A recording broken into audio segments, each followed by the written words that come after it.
is all I got. Sarcasm and a room full of you.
Jesus, your therapist has a lot to answer for. You two motherfuckers terrify me of that middle age. I'm good. You're right to be afraid, Franklin. Yeah. Be very afraid, Franklin.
welcome to Flat Earth Early Bird number 2224. I'm your host, Arwin, and before I start the show, please don't forget to share it on any platform you deem fit.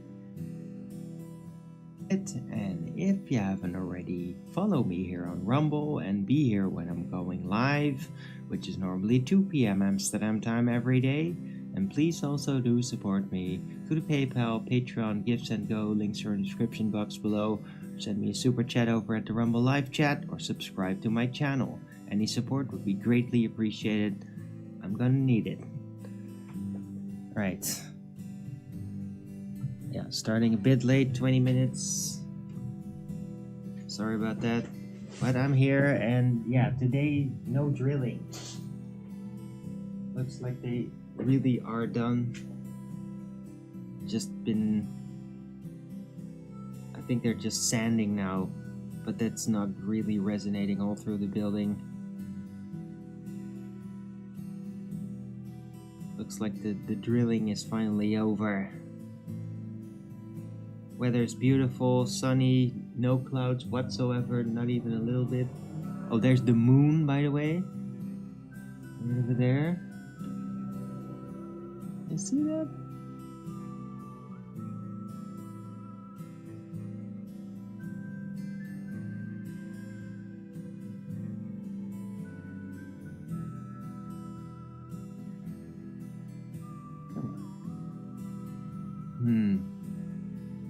No. I can pick it up with my eyes, but the webcam doesn't seem to be able to pick it up. It's there.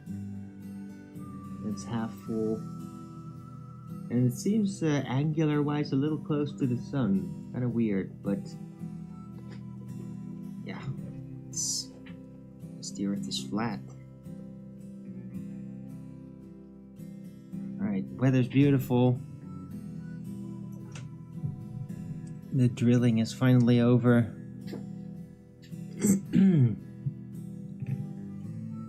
Had a good night rest. Also, didn't wake up because of the drilling. That helped. But slept pretty deep.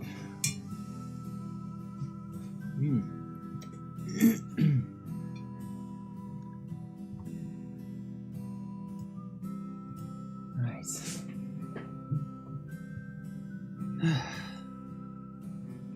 So yeah, yesterday's show was a blast. Lots of people were there. We'll see what happens today.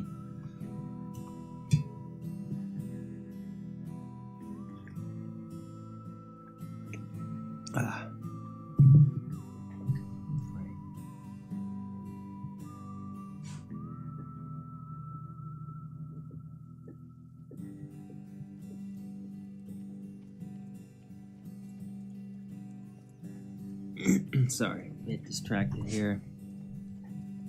I'm trying to figure out, like, what can I talk about today?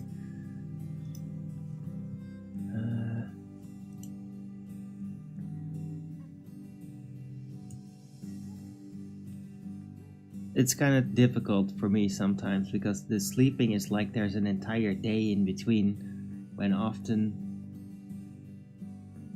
like, the last few hours of the day or the night before I go to bed, I have a lot of dream walking and usually a lot of ideas, but they're all very deep in, and it's like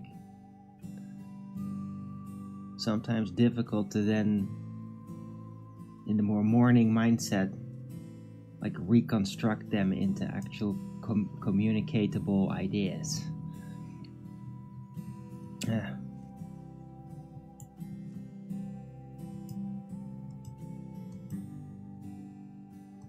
Right.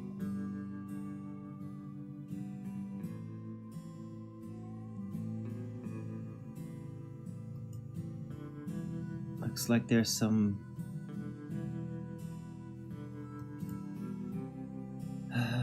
stuff happening in the Europe Parliament, like in response to the warmongering of the EU commissars. Certain countries that are just not following suit.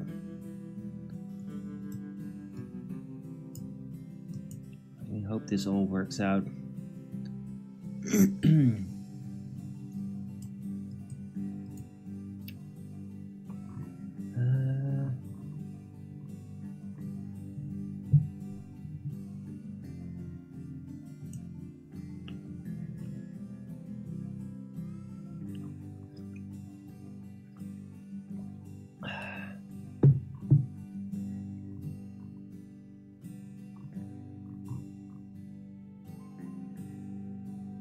Oh, looks like the Netherlands has been signed on to this package, this stupid NATO war package, despite massive public outcry against it.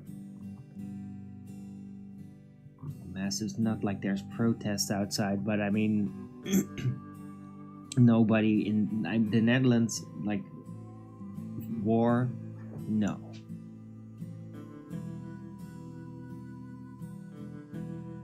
We don't want it.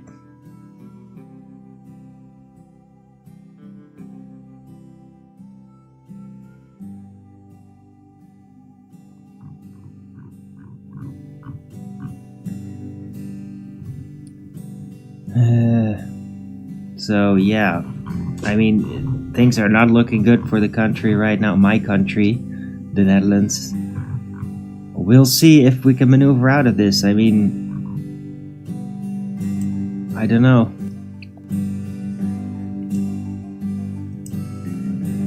I hope so. Where is everybody today? It is Friday, the 7th of March, 2025. The temperature is 18 degrees Celsius with, yeah, it's pretty nice and warm actually. 50% humidity, 10km/h wind, 0% precipitation. Overall sunny, and tomorrow as well. Keeps moving. I like it. Give me more sunny days.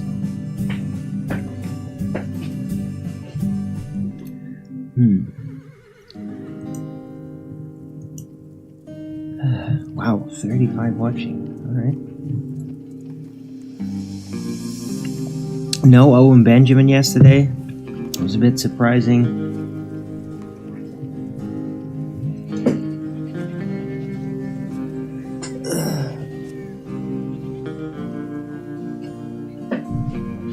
I hope he does a show today though. Usually does.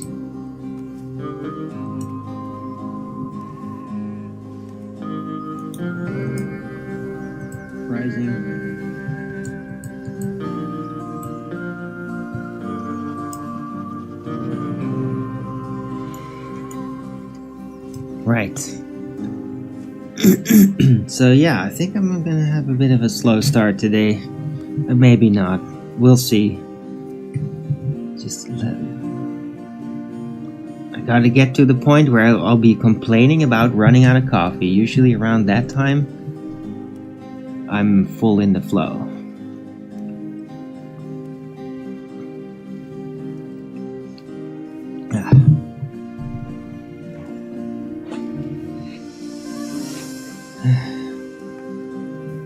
I mean, I feel great. I just feel like that joyous spring type feeling that just makes you really mellow. That's kind of what I feel like. The sun just reflecting in from the outside world. It's so funny just seeing the moon out there during such a sunny day. That was weird. Hey, Borders Boy, first in chat. Good to see you.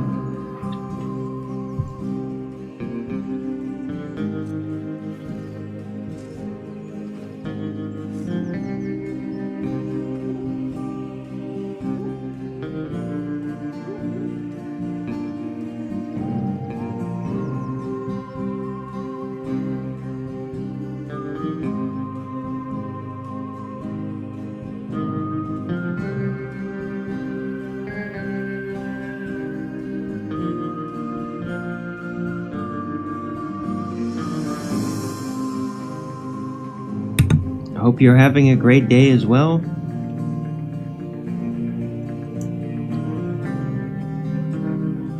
If you got anything to get my attention, I'd love to hear about it. I mean, yesterday talking about like cooking and creams and like what is good, what are good materials, like those are like always good shows, but can't just talk about such. Everything has a moment. I don't want to talk about that right now. Although it's like always good to remind people about, like, hey, you can make your own toothpaste with baking soda, coconut oil, and a little tea tree oil on top of it, or mint oil if that's what you like. Mix it in and you got a really good toothpaste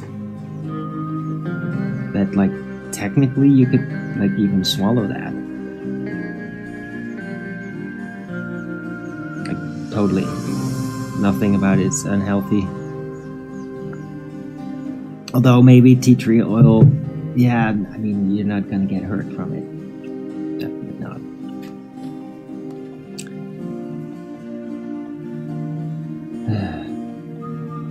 But I do like, me personally, I like the convenience of just toothpaste in the tube. There's organic ones without fluoride, and like, it's not that expensive. So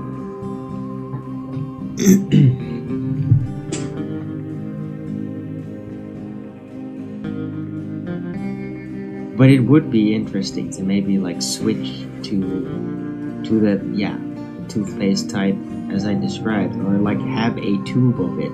But I mean, I definitely would want a tube of it. How do you put stuff in tubes on a small scale? Then you must have like a sealable type of tube. I bet you can get those out there, but I've never really looked into it.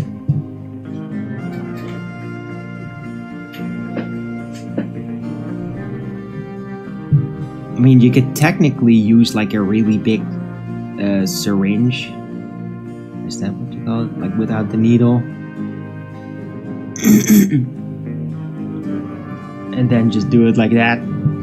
But I mean, it's weird. And I don't really have a big syringe like that. But those shouldn't be too hard to get. There's all kinds of ways you can store it, I guess.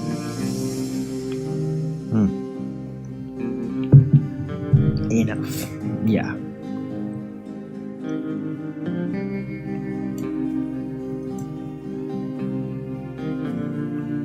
But it is kind of funny that I can say, hey, that remedy was advised by and practiced by a dentist, because it's literally true.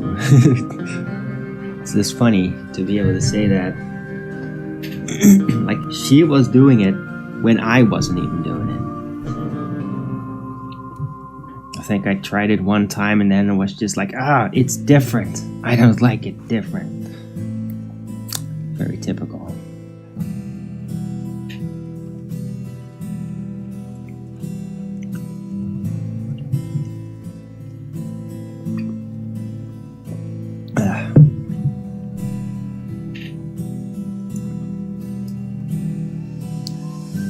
Right, so yeah, today, I don't know what kind of day today is going to be on the show. Maybe a slow day. I do feel kind of mellow, but well rested.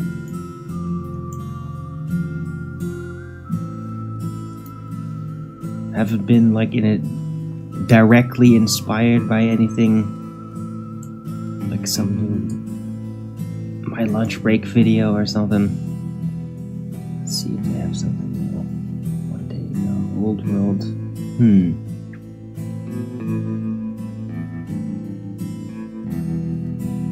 I should catch up. There's some interesting video. There was like a members only video, and like I can't watch that. That was irritating. Episode 116. I would kind of like to watch that, but I can't. Right. Let's see. Does my video have anything new? Their sweet ass time in between videos. Weeks. Oh yeah, they had their last video was about the tunnels.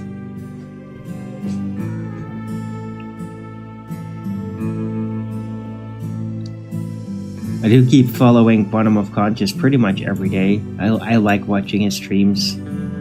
It feels like he's like a fellow streamer. He's just all about the fake world and worry about yourself and just hilarious ways. Like, he's just very entertaining talker to me. He does it really feels like, oh, it's like my nerd friend. Like, this is the type of guy and the type of conversations that I would be having like 20 and 30 years ago about this sort of thing. I think I even met a couple of guys that were like exactly like him. It was just like, everything is fake. But then I just be like, are you just ignoring everything? Because there's more to it than just that.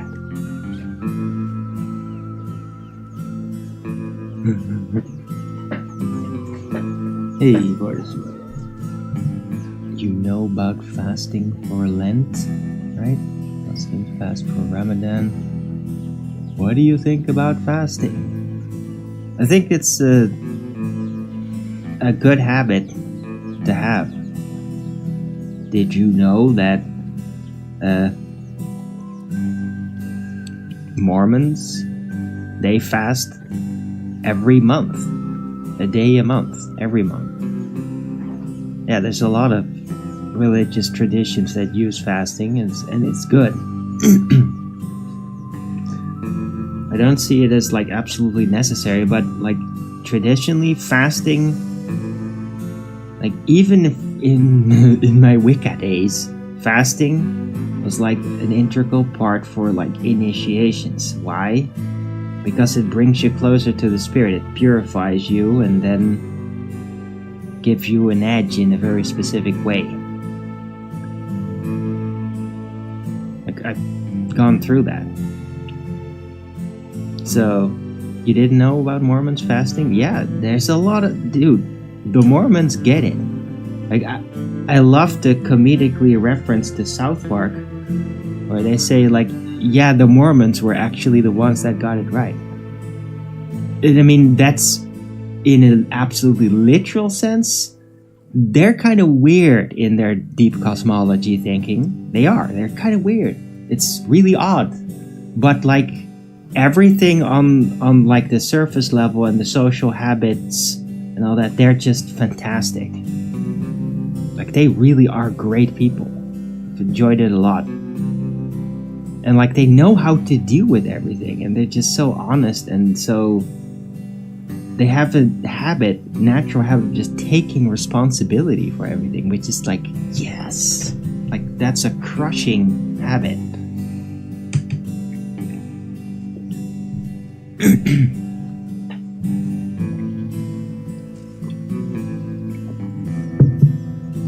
One thing though, I do not like their coffee ban.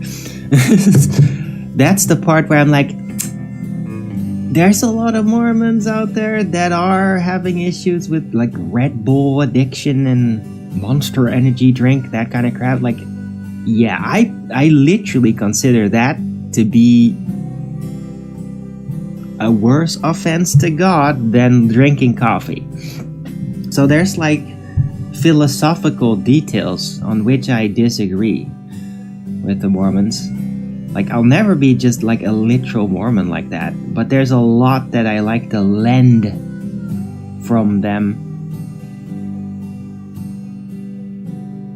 There's a lot of good about them that I think should spread around, that everybody should look into and like, hey, that's actually really good. We should do it like that.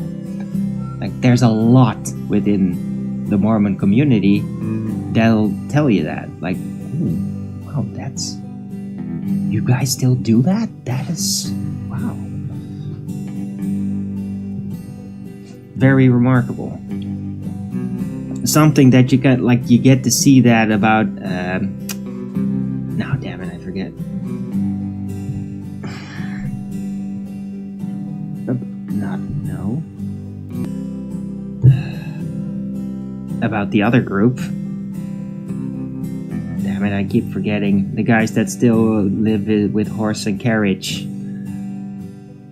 Like, with them, it's like really in your face. Like, okay, they're not going along. They're super old-fashioned. and it's like very obvious. But then when you actually try to like become part of that, like it's such a different world. Like most people just wouldn't even remotely be able to do the Amish, right? Most people would even remotely be able to adapt to that. But it's like on a feels subtle senses type of level, I feel like the Mormons like are like a in-between version with the Amish. Like they're half Amish or something, half adapted to modern society. And thus also a little bit of craziness that comes into it too. Now, of course, the Amish are gonna adamantly disagree, like, how dare you compare the Mormons to us? And like, yeah, sorry, it's a really subtle thing. It's like ratio based, comparing it to the rest, and then there's a likeness in a way, right? But a lot of people could take a lot of traits from Mormons. A lot of people would not be able to take the traits from the Amish. It's much more difficult to actually assimilate that because of the dedication of like not allowing society to change them, to change their ways. Like most people just can't do that. Like I wouldn't be able to do that. That Mormons have a little bit more of an adaptive quality to them incorporated with it, which like it goes weird directions too, by the way. Like there's some really weird things in Mormon group culture, like how they are, and they change. And like they also have issues with rolling out narratives. A lot of people fall for narratives because like a lot of Mormons wore masks. Like this church over here, which is a Mormon church, like they all fell for the current thing every damn time, which is like embarrassing. Like I literally tried to warn them, but they were like spellbound to it, really strong. And that is because I think in a lot of the Mormon churches there are like sort of corporate type people that lead the churches, but that are like too ingrained in corporate culture from the modern world, and thus they continually try to sneak the current thing into everything, and people just allow that. They don't stop it. They don't have a habit to say halt. They rather have the habit to like, okay, we'll undergo it. And yeah, that has certain disadvantages in certain moments, like 2020. Like I don't know like what's left. Like if I'd go on a Sunday to this church, I don't know like who is still left. There were plenty of like old people there from the year that I was coming there that would come there every week. I wonder how many of them are still left, because I think a lot of them actually took the vax. They didn't stop it.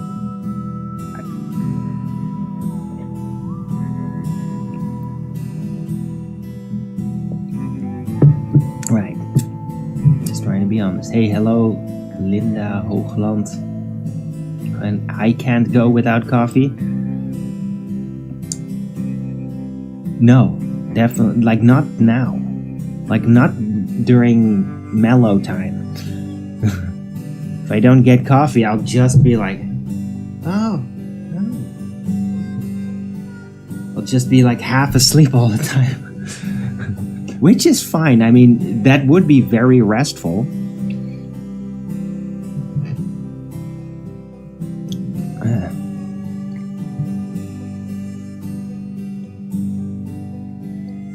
Right, but yeah, fasting, I mean, I know about the Ramadan and all that, but Ramadan, like, I like how Ramadan forces the attention on fasting.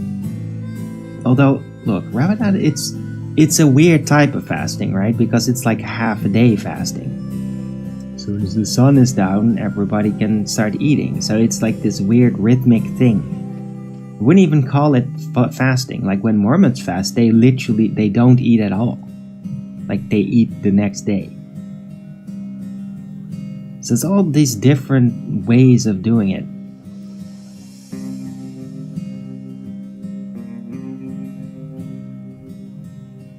But universally fasting in a reasonable way, like it does like clean up your guts, helps you clean out parasites too. Gives your body a chance to regenerate certain things. Can't go a day without coffee. Never tried fasting. Huh.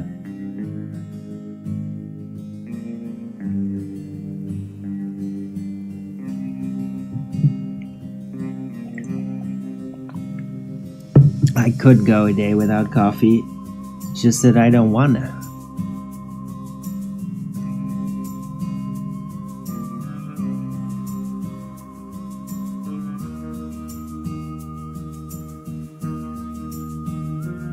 I mean, I would, if they're like suddenly like cut off from coffee, I would get cranky at first. But I mean, I haven't like drank coffee all my life or anything. There's entire periods where I didn't take any coffee.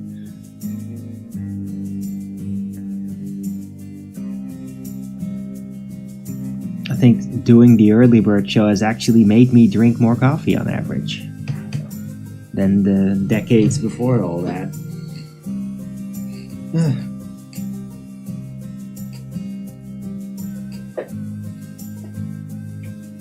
It's kind of funny when you like talk about your past and you're talking about decades casually. Makes me feel like potentially really old. But like old as in having a lot of time on your meter, not actually growing old. That's the whole thing. I believe like it's like a focus, like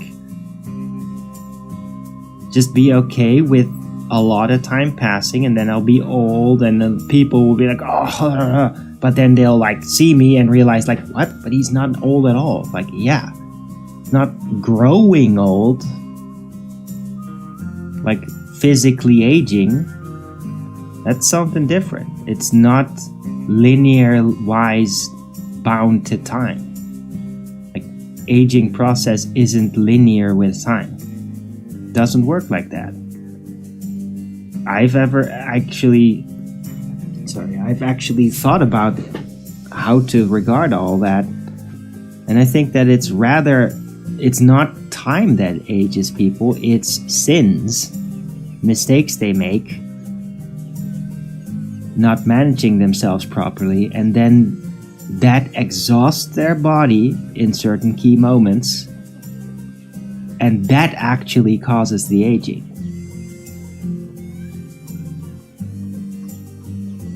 That's why, like, when I've seen people that would, like, do work that was very strenuous for them, but they just keep doing it.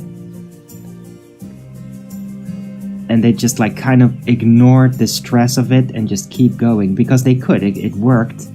But because they would ignore the stress, like, they'd literally start aging from it. Like, they would, in just a matter of years, suddenly get a lot of gray hair. And I'm talking about a guy that would be like in his 30s.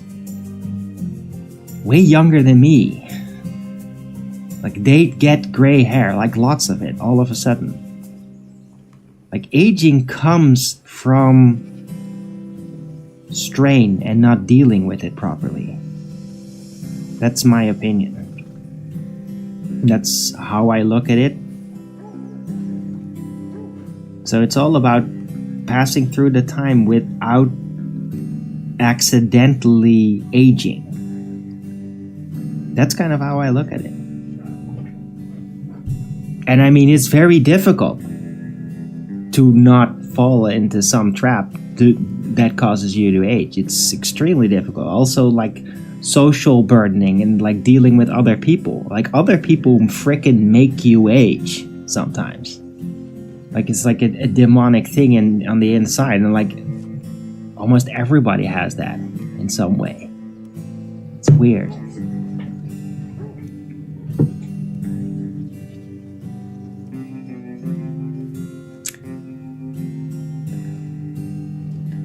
merchants are supposed to give up a luxury for Lent.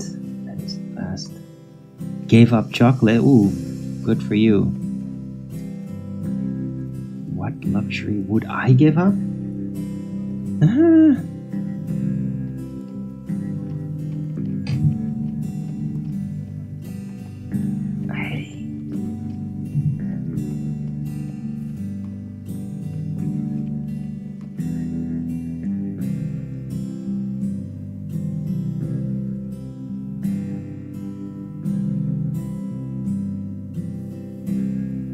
I don't know. I'm living pretty much on essentials, so I don't feel I have any luxuries really that I can afford to give up. Right? I mean, I could tell myself, "Oh, you should smoke less cannabis." That's I guess. But I mean, I'm already dealing with that on a monthly basis. So I'm good when it comes up to giving up luxuries. I think I'm giving up luxuries like on a monthly basis.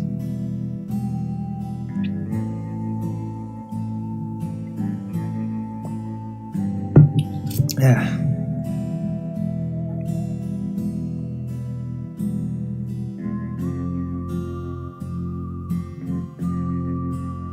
I mean, there's always like better ways of managing my life. Like I could indulge less in staying up very late, for example. That would be better for me. Give up Illuminati croissants? That counts. I hadn't even thought of that anymore. And besides, like they don't sell them anymore. Like if I wanted Illuminati croissants, I'd have to specifically order them now ahead of time. Whole batch. So yeah, I gave up the Illuminati croissants, indeed.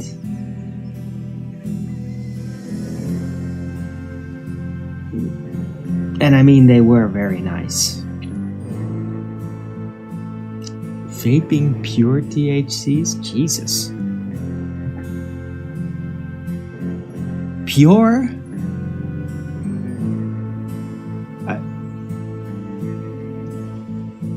That sounds hazardous.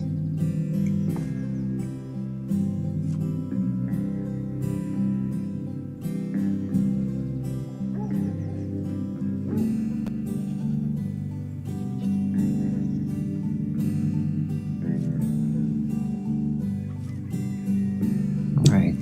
But I mean, yeah, I could say that medical reasons, I mean, the smoking of cannabis and tobacco both, like they do really do something for me. They do help me. Like I utilize the regenerative properties of the THC CBD influence of them. Consuming it would, like through oil or whatever, would probably even do that better. But I mean, it physically does something for me, a positive influence. But to be fair, like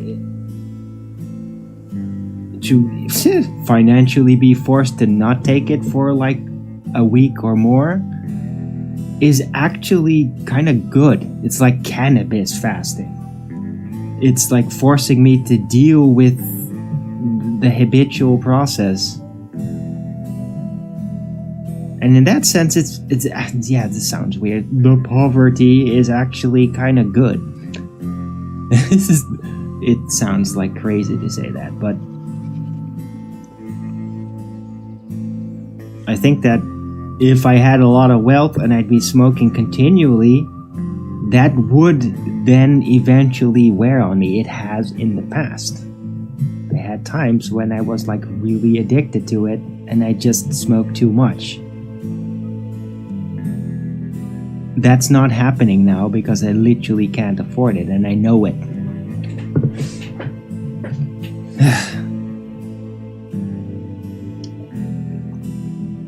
Right, so with the whole cannabis thing, I get something out of it, but it is like an addiction risk factor. It is with me. Probably always will be. Doesn't mean that I can't actually at some point decide to completely quit. I've done that like twice before.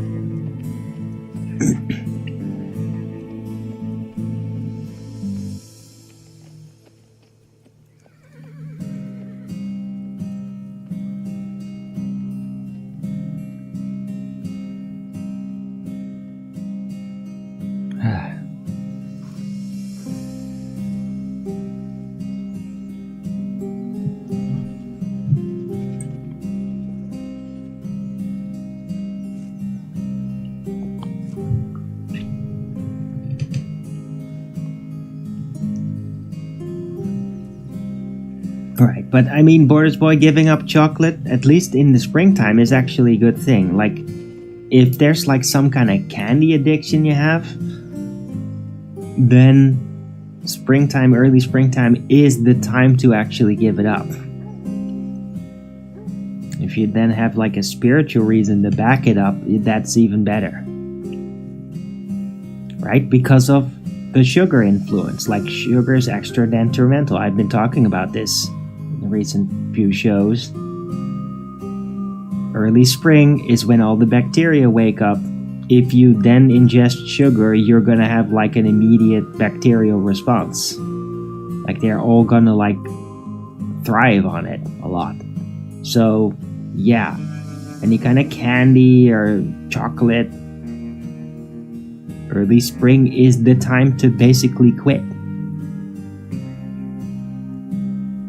If you're doing it for health reasons, that's great.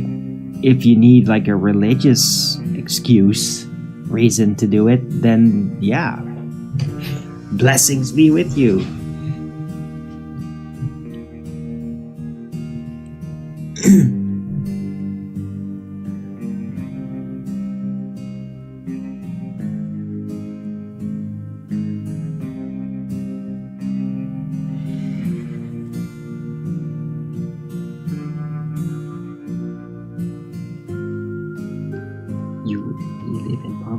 I did not know that you lived in poverty, Borders Boy. I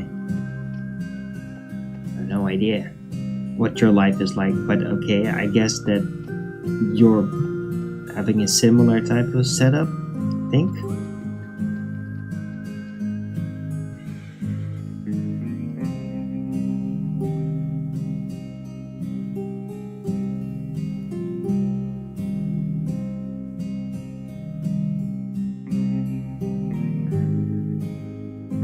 Yeah, poverty can be pious unless you're like become a low down manipulator, right? Extreme begging, manipulation schemes, lying to people, fooling people, or like things like prostitution. Like that's sometimes comes out of people when they're poor. Like, you can't have that and then claim sainthood, basically. That's ridiculous. Like, some people, when they're poor, they just go kind of demonic from it. Like, they can't hold tight.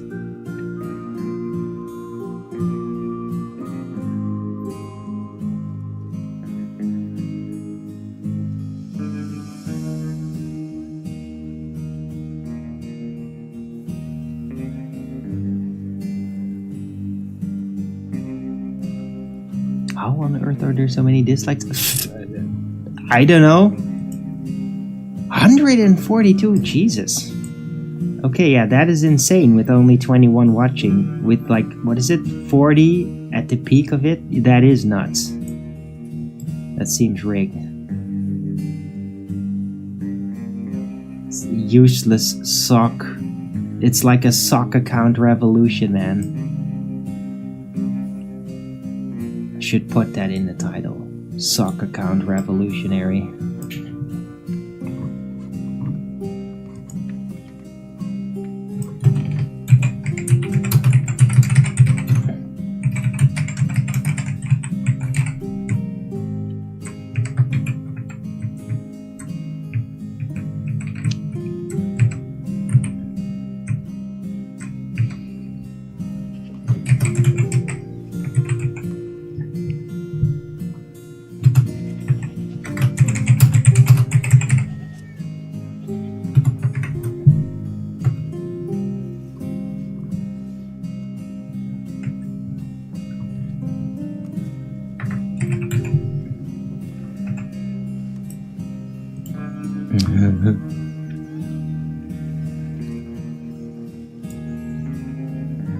Hey Ark, good to see you. Minus 142 is crazy. Yeah, it's a bit nuts. Right, so now show's called Fasting, How and Why, and Sock Account Revolutionaries. Hey, Orinoco Womble. What?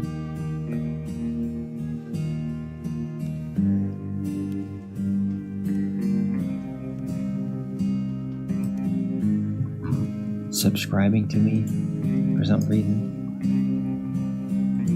Nah, yeah, he's following. It's just weird. Thought that he was following me already, but whatever.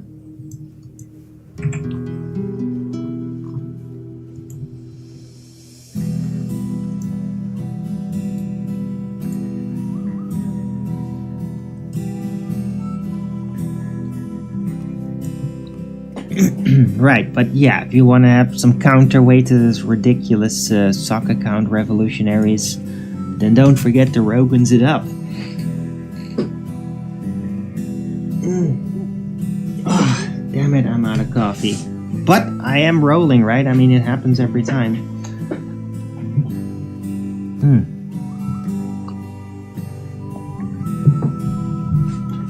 Can't drink a cup of coffee without finding something to talk about.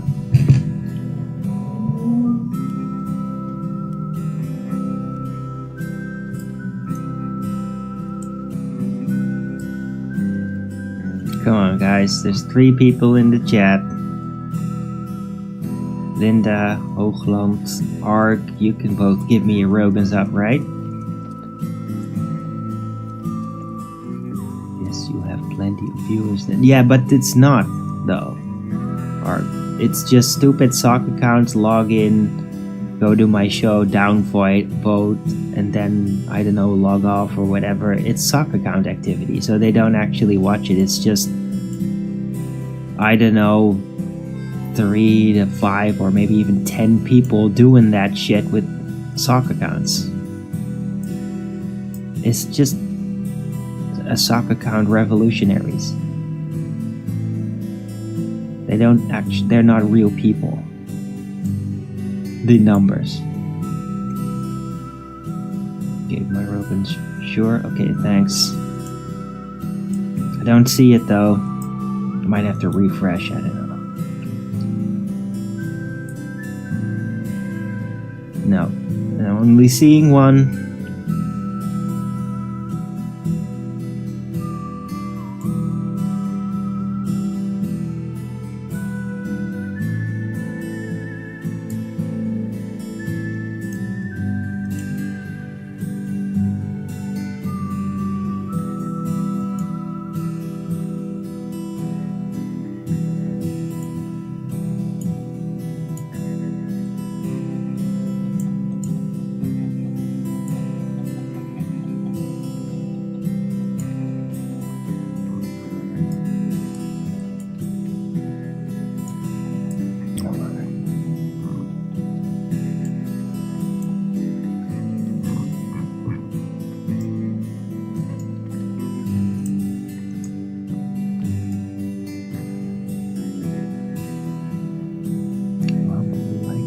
Is not consistent.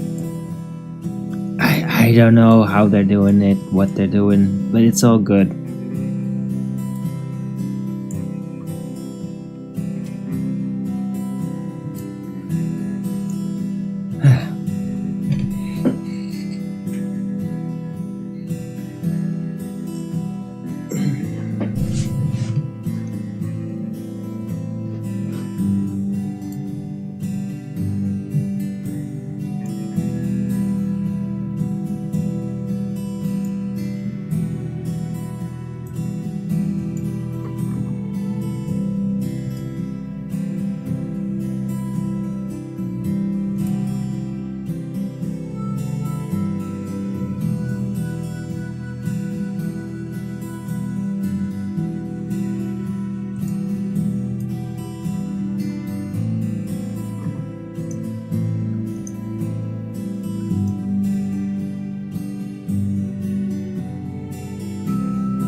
Is your like showing?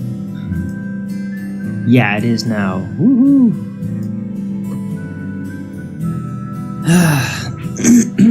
Riveting stuff. Look. Fasting, it's a thing.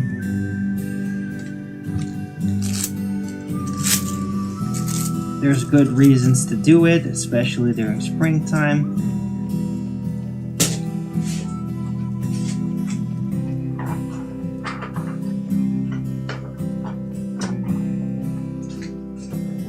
Right, because fasting has a very important influence physiologically, detoxification,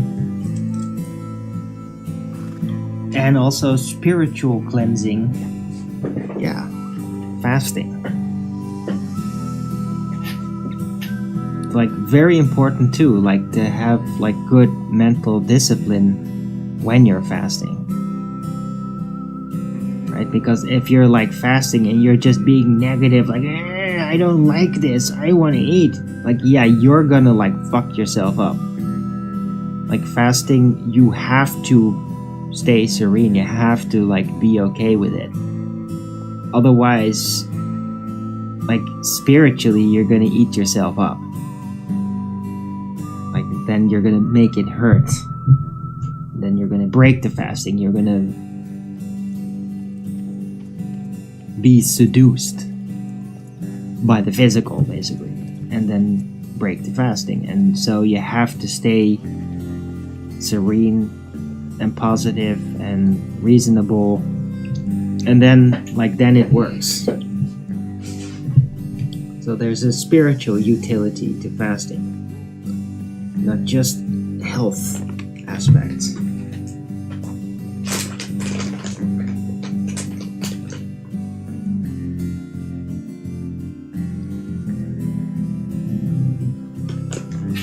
Oh, it's so beautiful outside.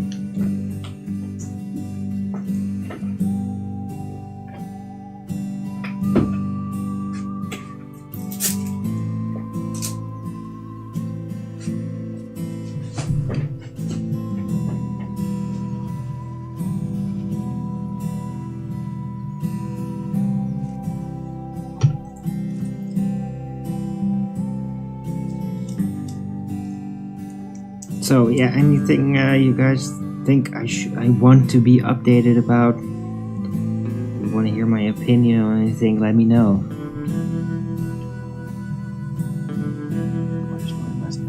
Maybe bad borders.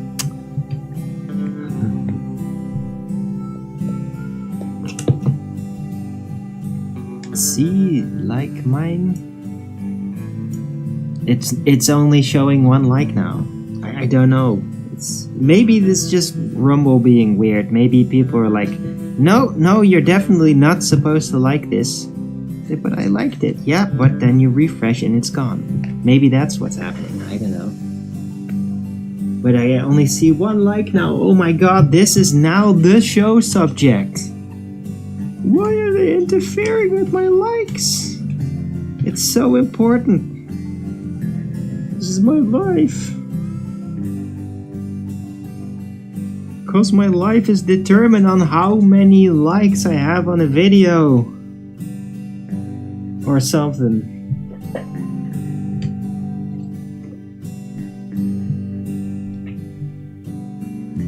Three, maybe you should refresh. Okay. I will refresh. Nope, it's one.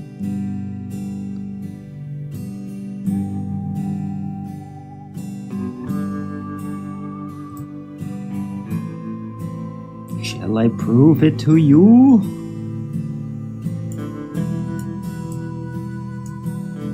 Let me add the chat, by the way.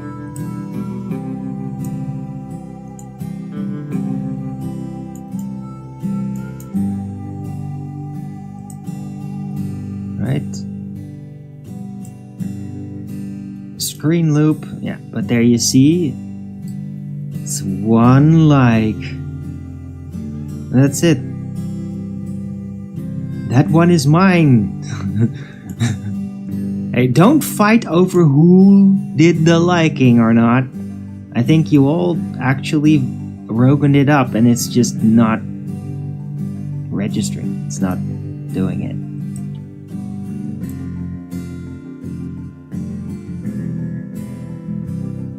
Remember how they made my stream all stuttery? That's not made my stream, Ark. That's like everybody's stream had that shit.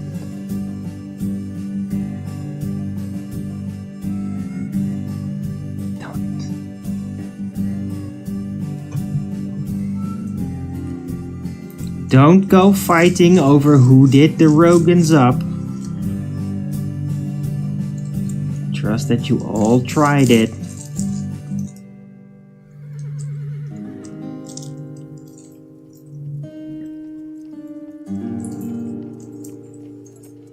I mean, maybe I'm just too threatening to the system, and it's like, no. We can't have anything amicable about what that guy's doing. That'll make everything else look bad.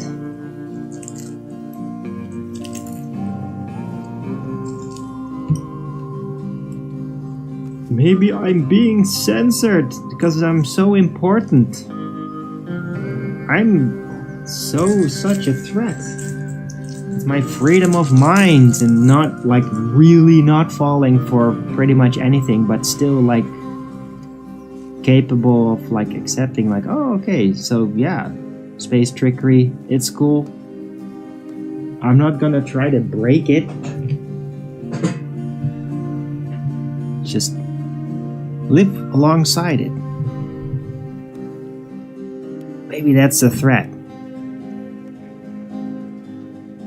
Or maybe me deciding like, yeah, I'm actually my own doctor. I take care of my own food lore and health lore.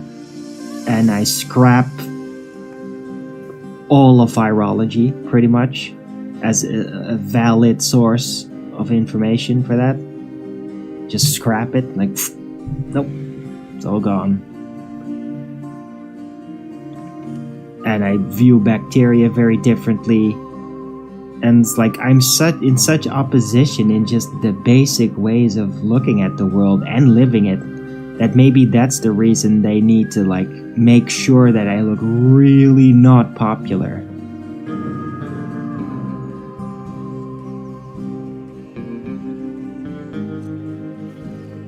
Like, can't have anybody copy my behavior. My God, that would be the end of the world. Everybody would be like completely immunized spiritually against like the constant mind control from all sides. Can't have people all snap out of it. That's super dangerous. Right? We're already losing one tier, like the worst, the Jacobin New World Order globalists, right? They're already losing their spell power. But there's still many other spells, like we can't lose all of them right now. So Arwen's gotta look bad. Just little things. I don't know.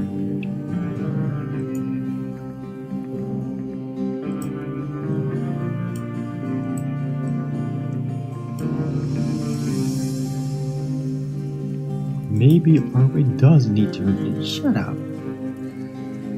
It's still saying one Rogan's up. I'm sorry, it's what it's saying.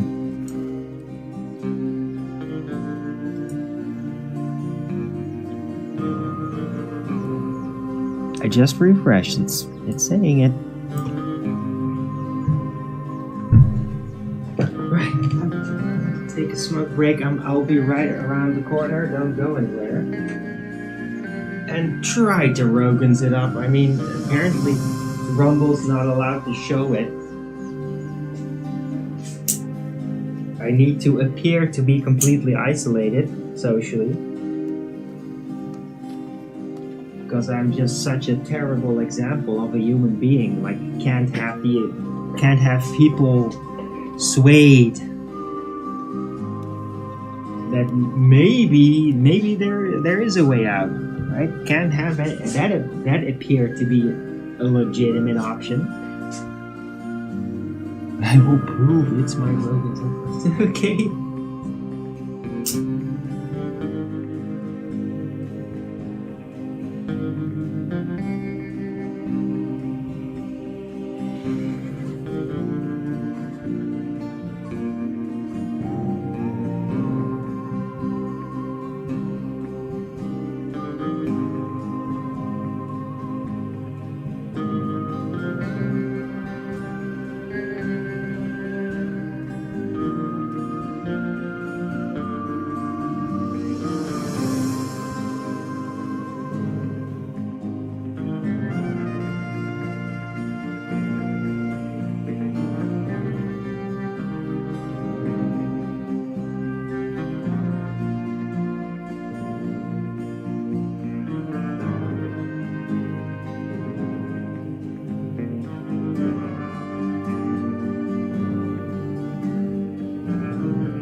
I see 2 at my end.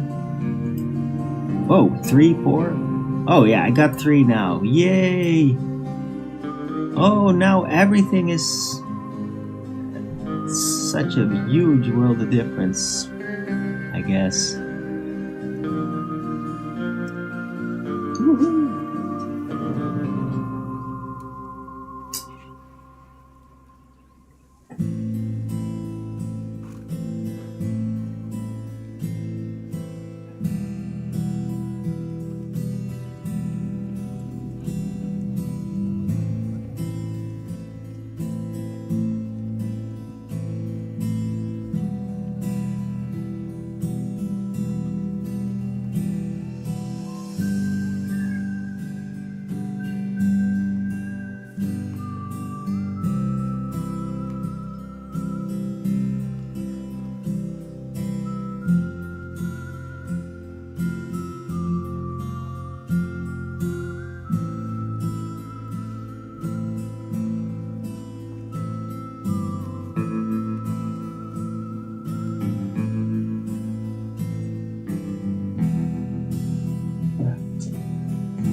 Okay, let's make the conversation about something else than how many Rogans it shows. It's gotten through on my side, so it's all good.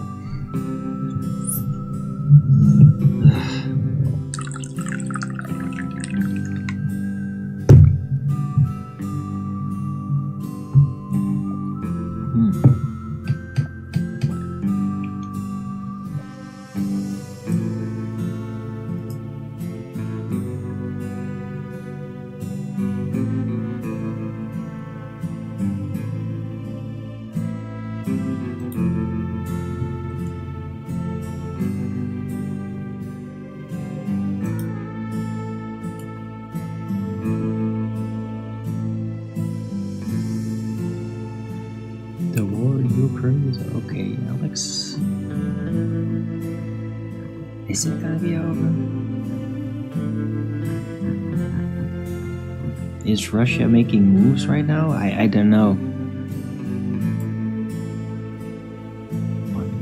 Okay. Yeah, whatever, arc.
Okay, Ark. Sounds like a plan.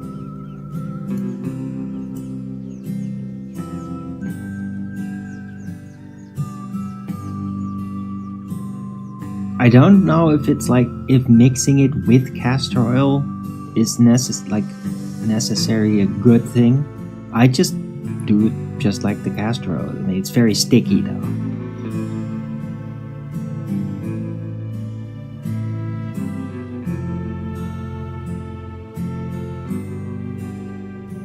But yeah, I mean, it could work.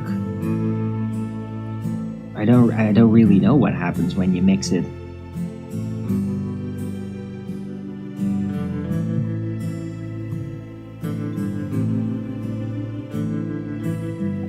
Hey, Petsy Pie. Yeah, insane amount of... I don't know either. Hello, Jason McCormack. Right, but I mean, Petsy Pie, that's why it's called the sock account revolutionaries. That's in the title. There's not that many watching, but they have obviously deployed their sock accounts to downvote me, thinking that that's gonna matter somehow, right? Sock account revolutionaries.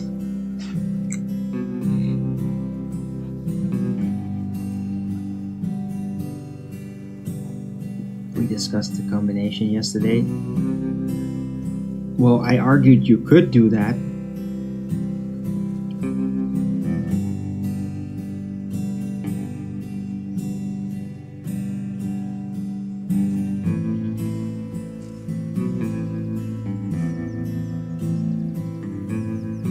I mean, what I mostly recommended is like, oh, if you want some kind of heat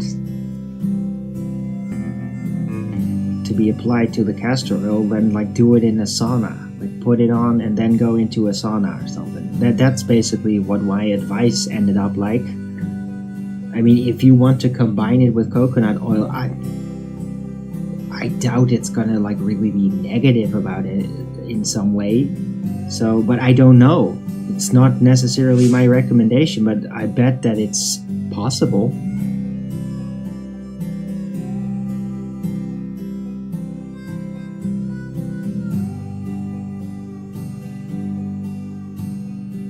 You want me to test individual? No, do as you like. Well, what do you think? You want to like? I don't think it's necessary to combine it with coconut oil, but if you think you want to try that, then yeah, by all means. And I bet that mixing it with coconut oil, especially if you're gonna like apply it in massage, will probably make it easier because castor oil is so incredibly syrupy. If you mix it in with room temperature coconut oil, then it's not hard. That'll probably make it a little bit easier to massage with. So I guess if you're going to have it in a massage setting, then combining it with coconut oil will probably be more functional. If you just want to like have a castor oil detox effect, then I just apply it topically and just let it sit there, not massage it in or anything. Just let it soak in. Right, so it's all about what you intend to do with it. Just slightly heating it. Yeah, I'd be very careful with that supposed slight heat. I mean, especially if you're gonna have it massaged, like the body heat is gonna warm it up. Like I wouldn't use any kind of external heating.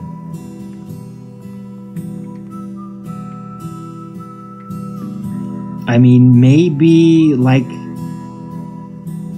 do coconut oil in like a bowl and then add the castor oil or something and then have that sit in like another bowl of warm water to warm it up like in a very mild way ahead of time. That could work. Something like that, but like don't like, heat it with flames or in an oven or anything. Definitely don't microwave. Out in front of the heater. Yeah, sure, that could work. oil from the skin. No, that's no, and no, that's no. There's no point to adding olive oil on top of that. If you're gonna use coconut oil and castor oil, like, I mean, yeah, sure, you could throw olive oil on top of that, but is that really necessary? Shea butter, yeah, look, just throw everything in it. What?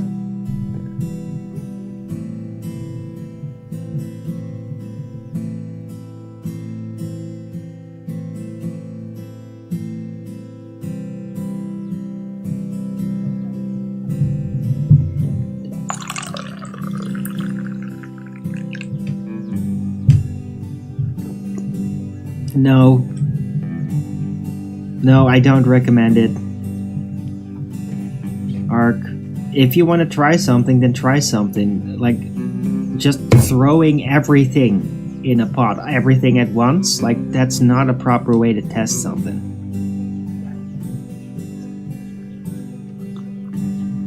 So don't listen to what Linda says there.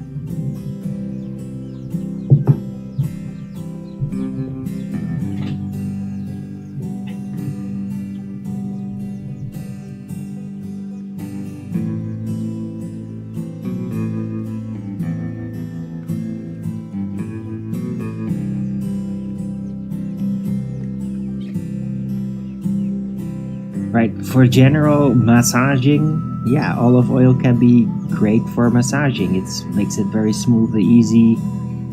But if you're gonna use coconut oil, that works just as well.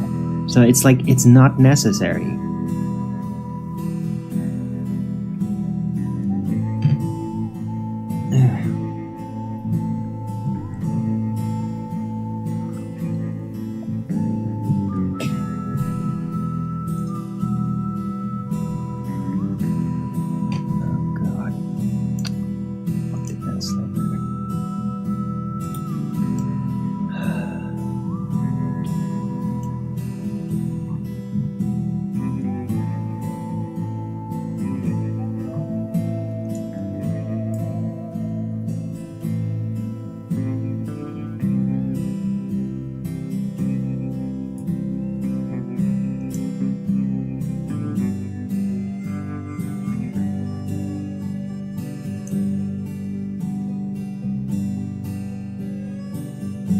Hey, Maxed Out Bear, good to see you.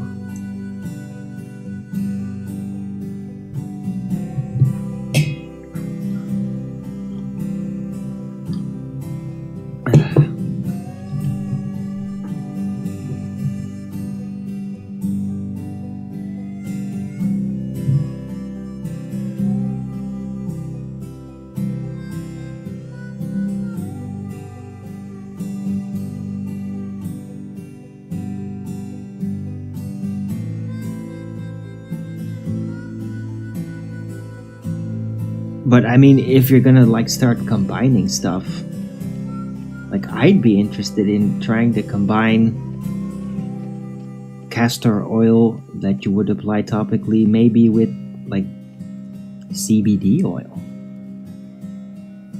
which is usually olive oil based, and then combine that. I mean, CBD oil or cannabis oil, I mean, you could like just try to dissolve full cannabis paste in it directly with the THC and everything.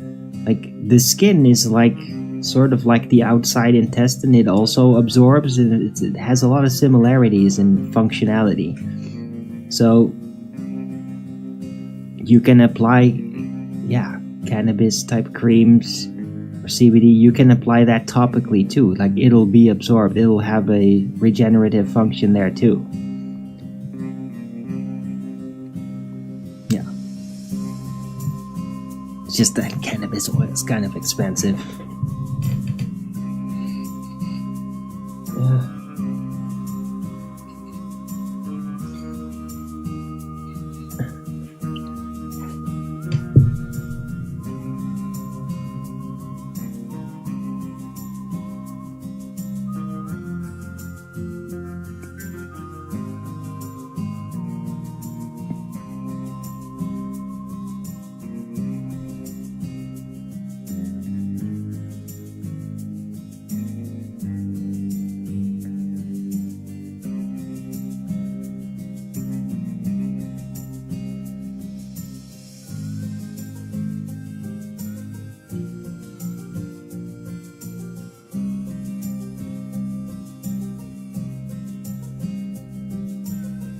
Let's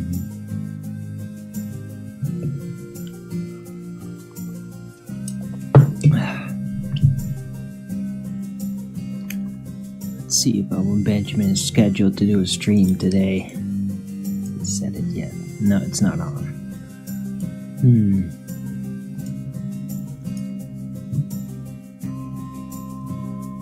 Maybe later. I hope so. Hope everybody's having a great Friday. The show is a bit, I don't know, slow today, I think. But it's all fine.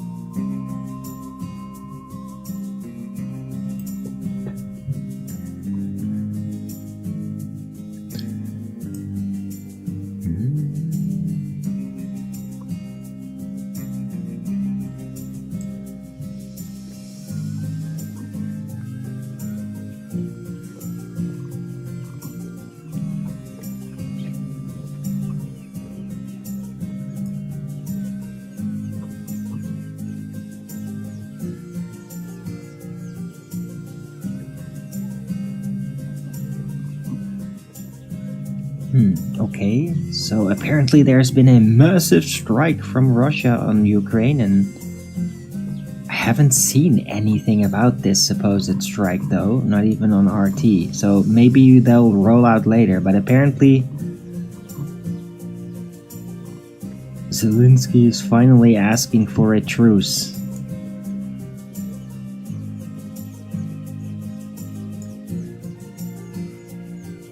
Okay.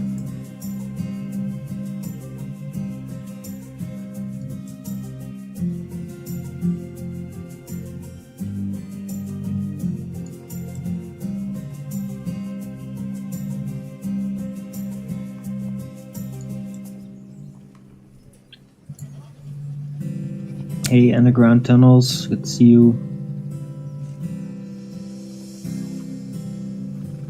Huh, his toe is healing up well. Oh, good to hear, underground tunnels. I mean, Mikey was like completely out of it. And it seems like he is a very volatile, spiritually volatile type of person that like goes about doing things very spontaneously without a lot of like conscious consideration. And he was like full of tags and demons, and yeah, I mean, I healed him up, and when you do that, it like specifically helps the body to basically continue fixing itself. So I'm glad that it's working out. It's just, I mean, the guy is still a mess, though. Like, he started talking to me on Skype, and it's like, oh, I got in trouble. Oh, do you have, like, could you send me money through the PayPal? Like, what? Hello? Hello, Mikey. You're talking to Arwin here. This is not logical.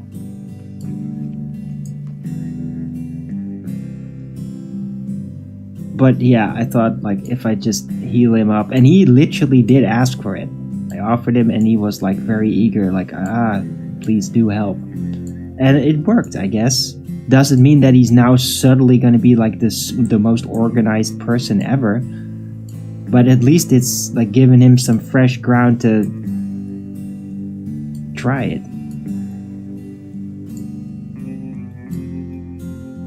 I did like tell him like it's up to you to be focused. Like you have a focus problem.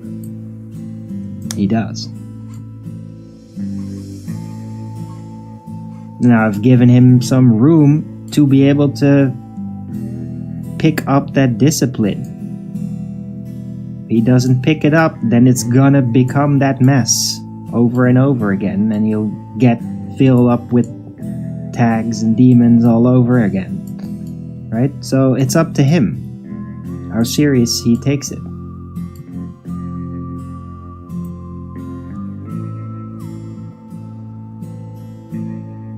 But yeah, I'm glad that his physical ailment, I wasn't even aware he had one, that's actually healing up. I'm glad. Good. I didn't even know he had a physical ailment like that.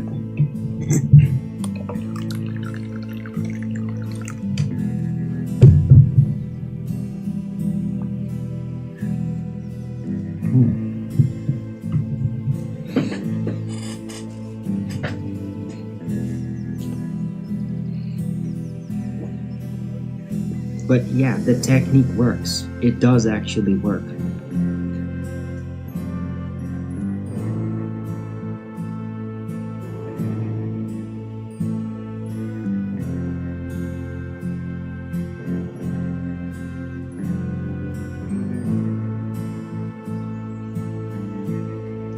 Alright, Art, see you later.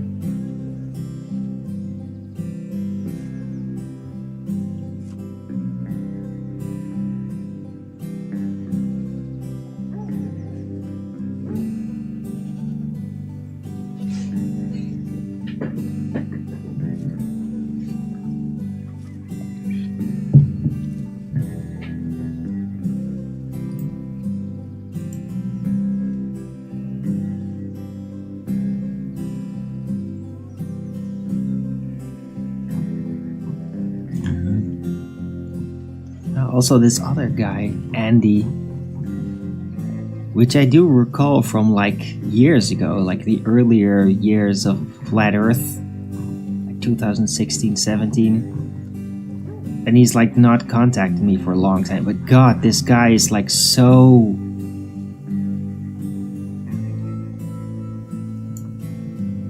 He's like a little bit too elaborate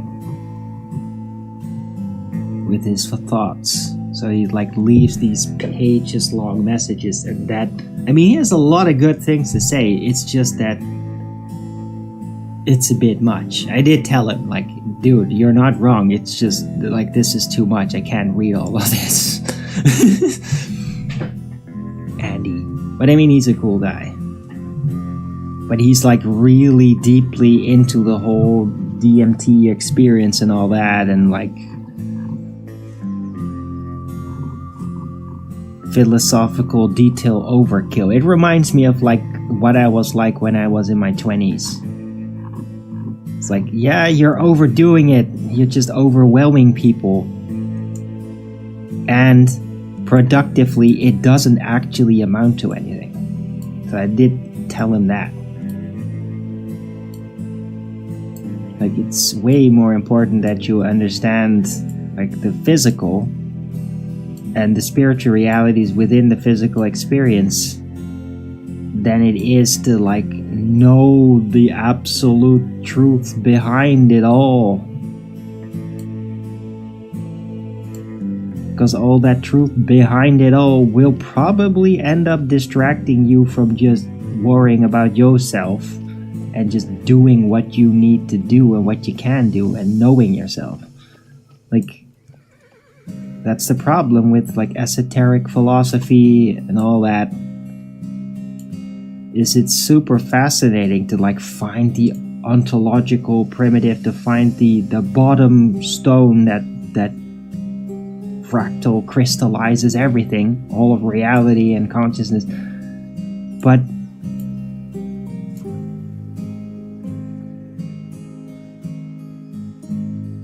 eventually, like, you have to let go of that. Like, yeah, you can master it, you can see it, but then, like, that's not the main task of what you're here to do, though. It took me some time to learn that.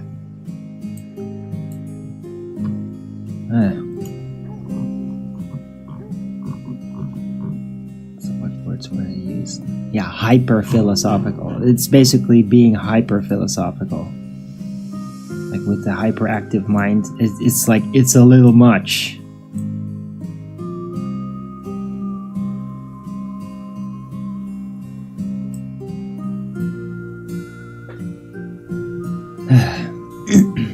And whenever I have esoteric thoughts and all that, I try to roll it out at a palatable pace.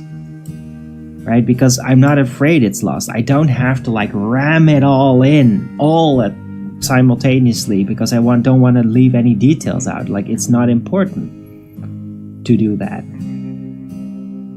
And it's like kind of driven by a fear secretly that you'll lose grasp if you don't manifest it all. But you can't lose it. It's like you can't actually forget things. You might have them not available to you in the moment when you kind of wanted it, but you can't really forget anything. And so once you see these types of fractal depths to spiritual matters, like, that's always going to be there if it's real.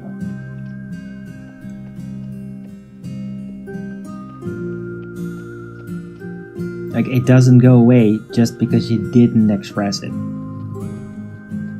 It's just your attention will just wander onto other things. It doesn't make it disappear. It doesn't cut you off from access to being able to see it. It's all very important to know that once part of the veil or all of it gets lifted, not all of it, but a lot of it gets lifted, those things are always there. Right? It's not like, oh, it's become a reality, I got a grip on it. And then, oh, if I don't do everything with it, it's gonna go away. Or the grip is gonna go away. No.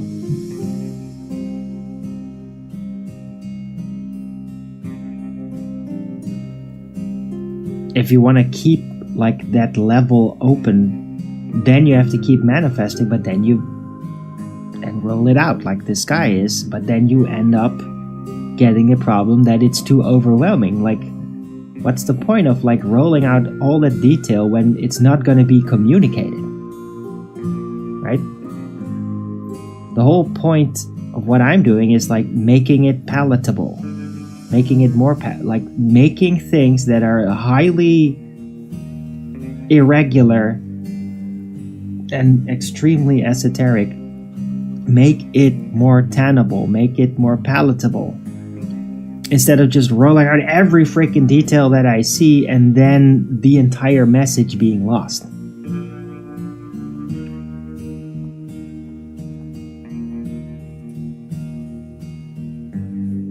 Right?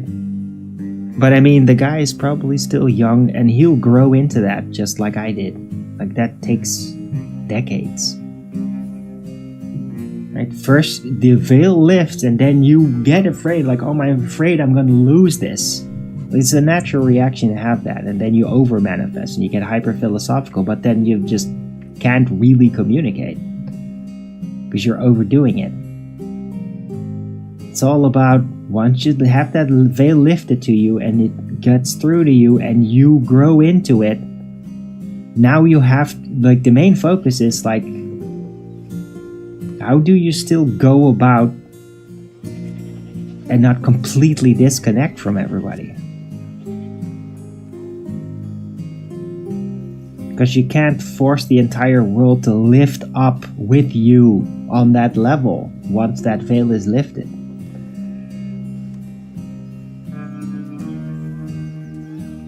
The mission, when it happens, is more about being able to like become like dual cosmologist, where you can still deal with people that can't see it to the level that you can. Like, don't get stuck and isolated into the high point of view, because then you get into an ivory tower situation, you become completely isolated. And then what's the point of being able to see and understand everything when you can't communicate it? Total isolation.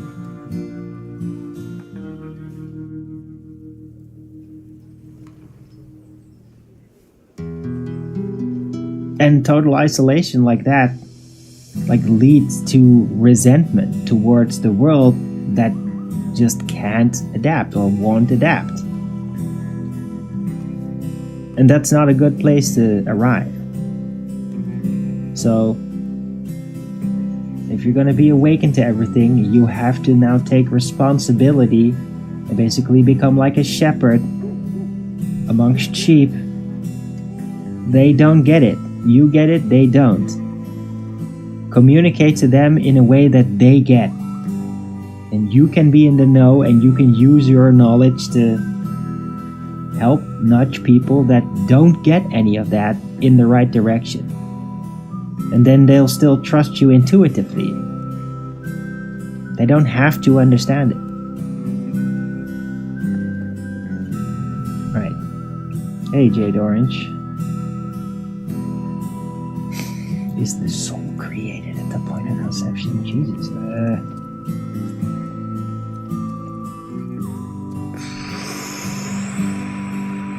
You'll have to ask Rudolf Steiner that. He's like dug into that, how it develops. I don't know that by heart.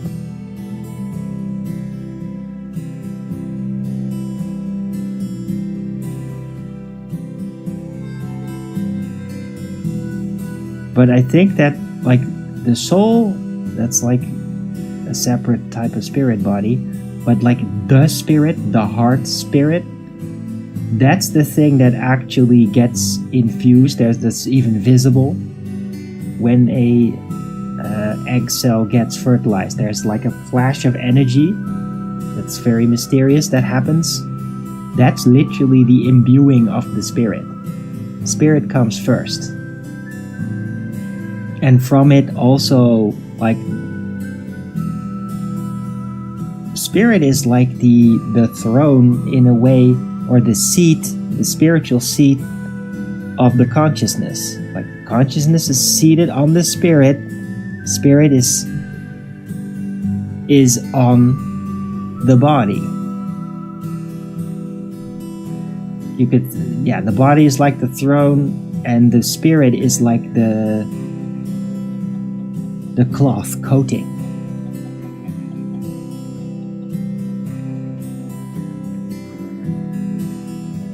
So the spirit gets infused first, and then eventually the consciousness arrives in the spirit that is onto the body.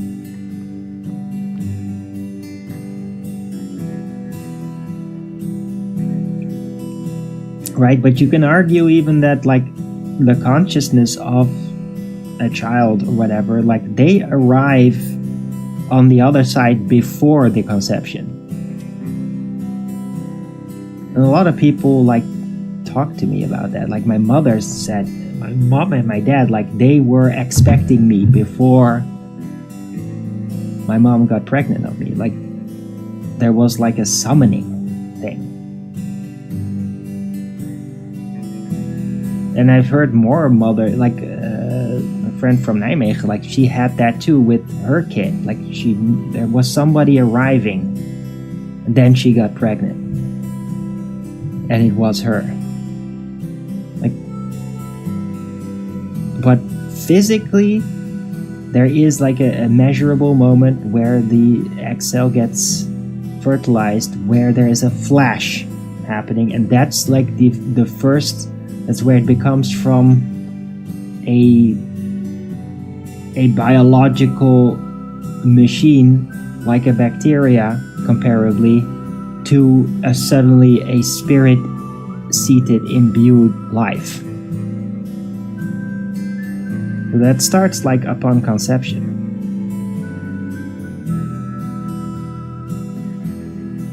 And so like when it's like that, the consciousness is already there. It's just kind of on the other side still. It's like waiting to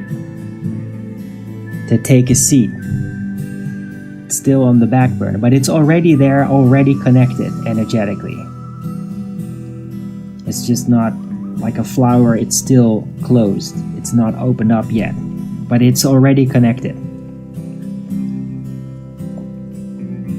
Right? And the soul, like the soul body and the ethereal body, like they kind of grow later. Like I think it's, if I got it correctly, like the ethereal body isn't even really there when you're like a young child. Like you lend it directly from your parents. And then as a teen, then you start to develop it. then you get your own ethereal body, and it comes with like self-sufficiency, like spiritually, right? And the soul is even before that. That's the thing I think that really grows as a little kid, like comes into being. So it starts with the spirit, then the soul, and then the ethereal body, in that order. That's how it develops in you as a little child.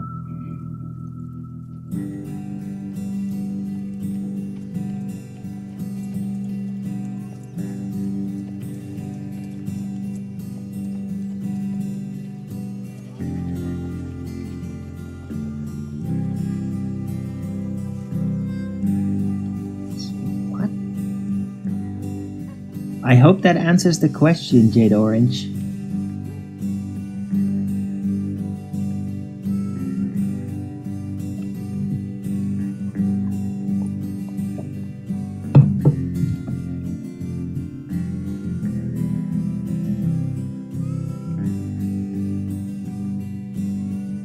Because it is like you can all tie it in with like psychological development. Like the soul is also the sense of self and the ego. It's you as an individual. Like when you're really young, you don't really have that. You're like this selfless thing, and then like when you're 6, you start to like have like the me and the rest of the world kind of consciousness. That's literally the soul starting to develop, starting to deploy and test you as an individual and how you are and what balance you like with the soul, right? And then later the ethereal body, which is like social, like the social protection system in a way. The shield against like infractions, violence, parasitic behavior. And when you're really young, you don't really have that, or it's very vulnerable. And then like as a teen, that really starts to develop more and more and can become incredibly powerful too. But that's, yeah, spirit starts first. Body's development and growth is directly dependent on the spirit and how well it connects. Spirit gets distorted when you're really young. You can die. You just like, body can just like collapse. That's why you need to protect them a lot, right? First spirit develops upon conception basically, then the soul starts to settle in like around 6 or 5, when is it? And then during teenage times is when the ethereal body starts to really develop and you gain a shield, the social shield, which is really what it is mostly for, the ethereal body. I hope this helps. This is my like spirit cosmological view, and it is Rudolf Steiner based, if I got it correctly, and it's totally on target, and it's kind of palpable, which I just described how.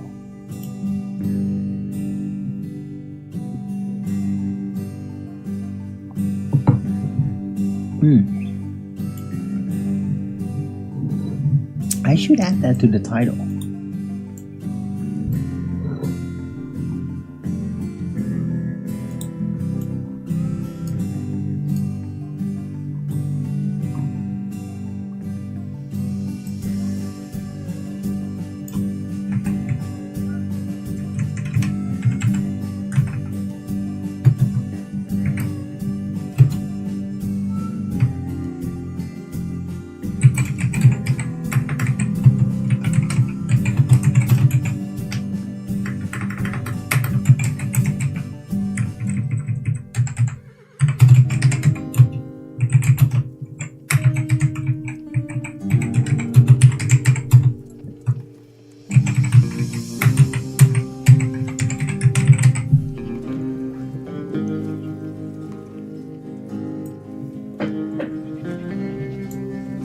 Right, so I added it to the title.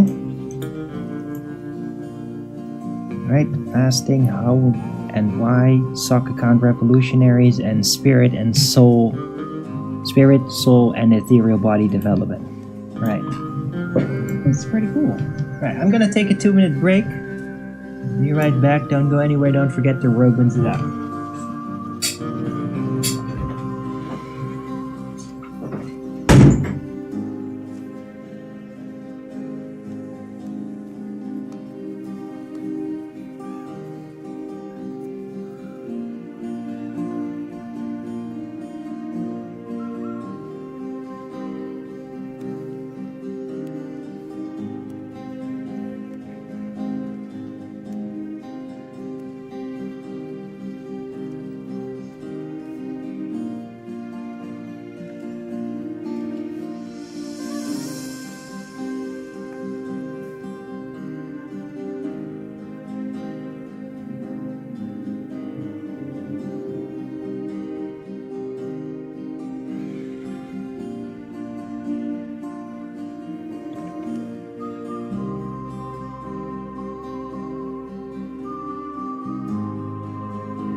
Enjoying themselves still.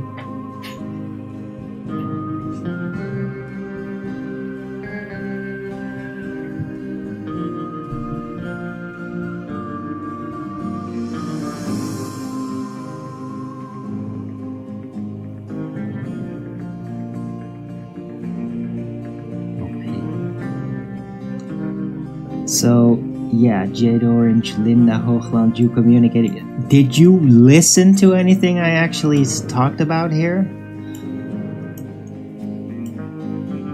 Because I actually answered the question. Did any of that come across?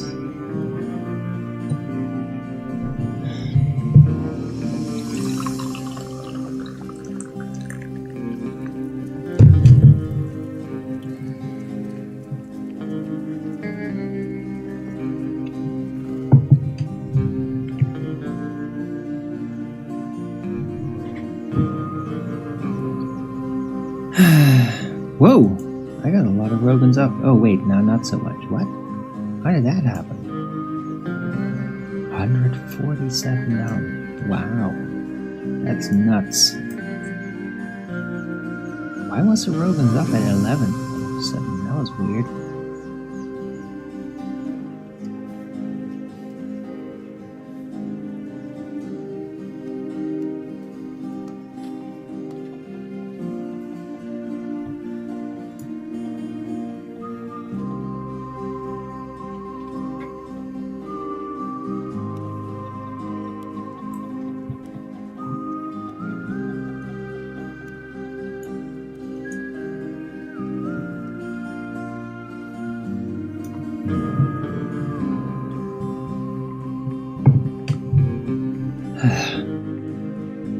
Oh, looks like some clouds are moving in. Not really thick clouds, but still.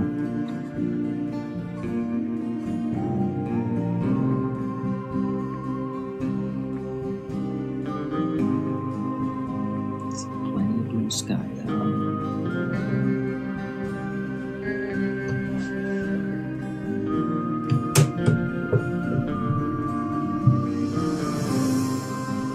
Thinks it may be a rubbish subject. Well, if you're not paying any attention, then yeah.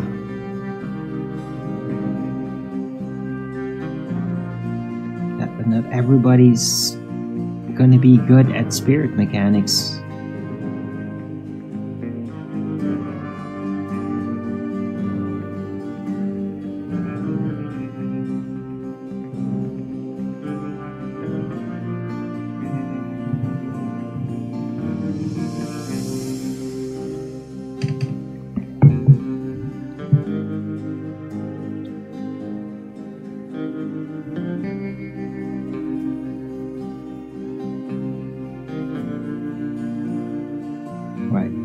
Yeah, Jade Orange, it's not technically the soul that enters, it's the spirit. Soul gets developed, as does the ethereal body. It's the spirit. Spirit is like that thing that happens. Spirit is also like seated in the heart. It's very central, and it is like the energetic substance that really enables the physical body to work properly. It's key component for the functionality of your inner metabolism, of the working together of the flesh. That's really where spirit is so essential.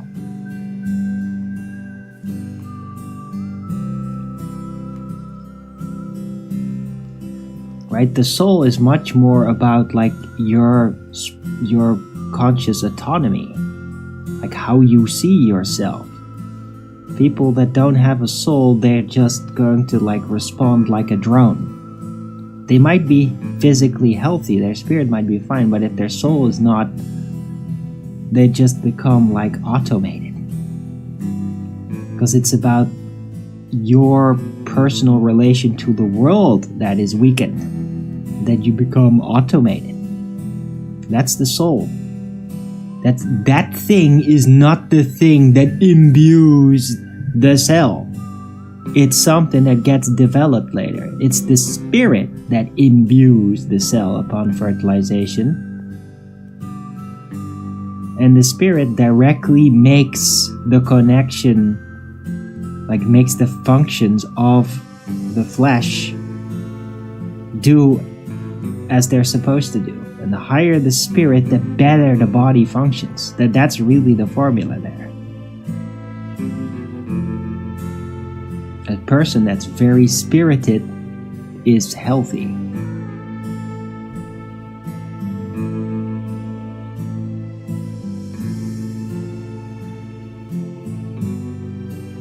They are mostly. Or if they're not healthy, then that spiritedness will even carry them through even to perform better than they probably should do.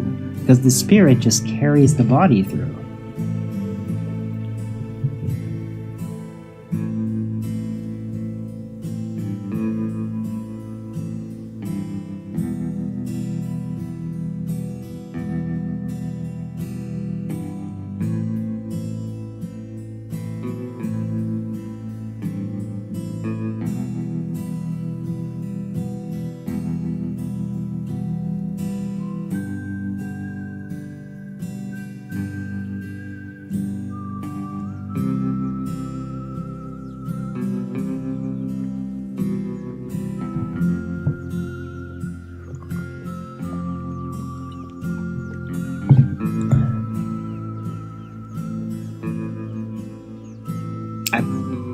Jade, why? What?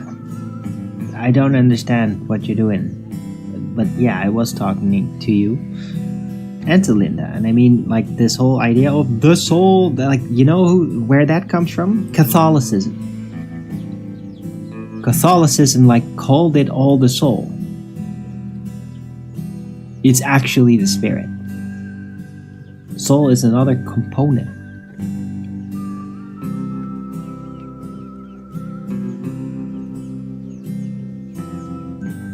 And yeah, from this specific standpoint, little children, really little or like a baby, they don't have a soul. Oh yeah, but because they do have spirit though.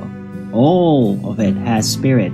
It's just the soul can only develop as part of the consciousness.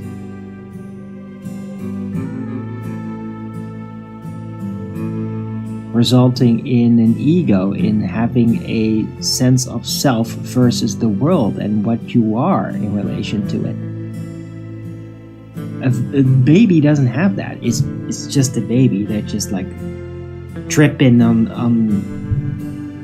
what they get to see from God.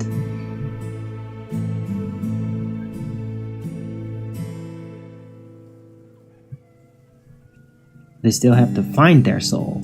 Like, it's like when you're really young, you have to find your soul. You have to find your identity. Like, that's your soul, basically. That's where that's seated in. Your identity, it's part of your soul.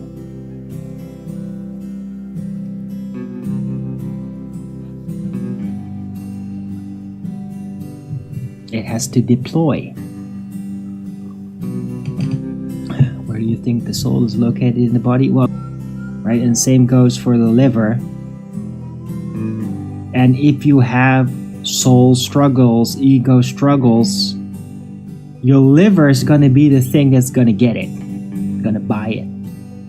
If you have severe ego issues, right, you might end up like an alcoholic. Well, guess what gets to suffer? Your soul, your liver. It literally makes sense in every direction. Like Rudolf Steiner was he just called it.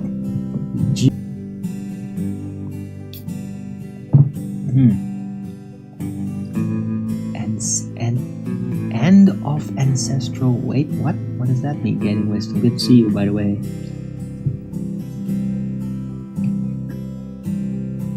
I don't understand the vernacular you're using there.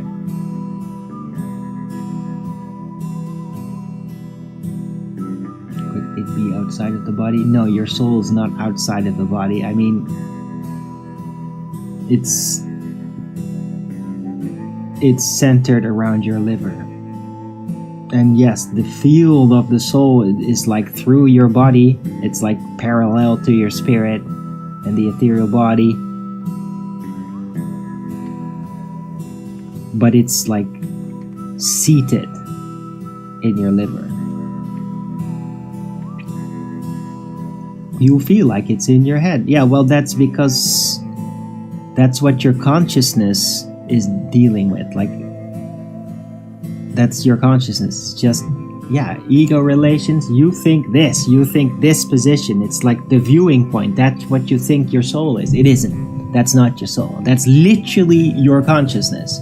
Yeah, there is a difference. There's a difference between consciousness, spirit, soul, and ethereal body. They're all different. Different components. Different spiritual, ethereal components. But what you feel is in your head, that's literally your consciousness.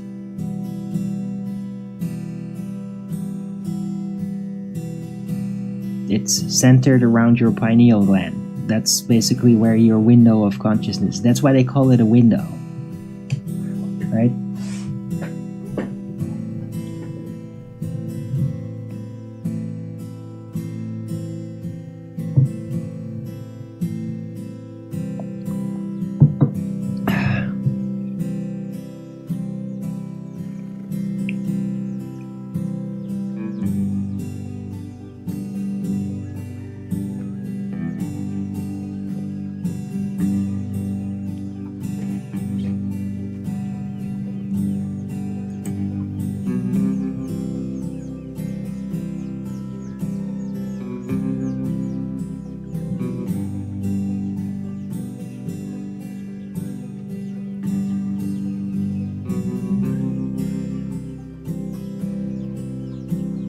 Right, so in technical order, I'd say spirit comes first, then actual consciousness, self-realization, then the soul develops out of that self-realization. You get an ego, you get a relation to the world, and then your ethereal body develops as like the last layer on top of that, to basically stabilize you as a unified being and like become capable of like taking the blows and the challenges of the world. Like if you have issues giving into seduction of anything, like candy or some behavior that's undesirable, that's usually your ethereal body that's weakened. Or when you give into fear, you're afraid of something, of some message, you get panicked over it. That's like your ethereal body wavering, letting it through. Like ethereal body is like literally like a shield that prevents outside influences from getting to you. That's the ethereal body. And when you're really young, you don't have any. You literally lend it, you copy paste it from your parents. And if your parents suck at it, then unfortunately so do you. And you will think that that's normal. It's like, that's the family. That's like how it is. Yeah, don't have any choice. That's just gonna happen. Then later, then you can separately, uniquely develop one that might be better. And then you ascend your parents' ethereal body. But when you're younger, you literally copy them. That's like the only way it happens. You take on their ethereal body balance. You lend it from them.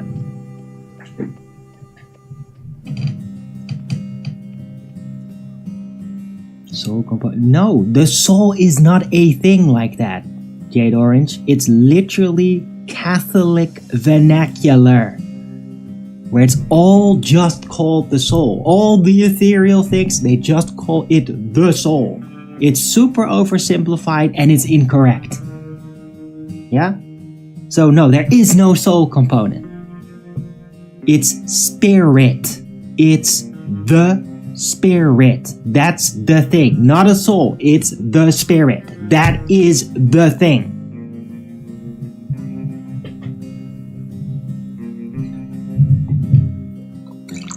We're really talking about, fuck you, Linda. I talk about whatever the goddamn hell I please to talk about. And now I'm talking about spirit, soul, and ethereal body. And that's the subject now. You don't like it? Get the fuck out of here. And if you watch the show only because of Flat Earth, then you might want to find another show, because I don't just talk about Flat Earth. Especially when somebody else doesn't like the subject. You don't like it? Then go away. Go watch something else. Yeah, go watch Nathan Oakley. He's live right now. He's talking about Flat Earth. That's all he ever talks about. Go and fucking watch his show then, if you don't like this.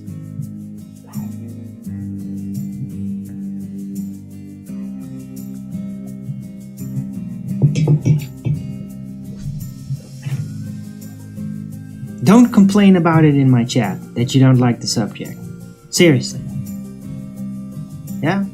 You should have introduced something palatable about Flat Earth that I could talk about before this subject started rolling out. You didn't? So this is what we talk about now. If you don't like it, there's other shows on the internet that exclusively talk about Flat Earth live right now that you could be watching. Not this show, not today.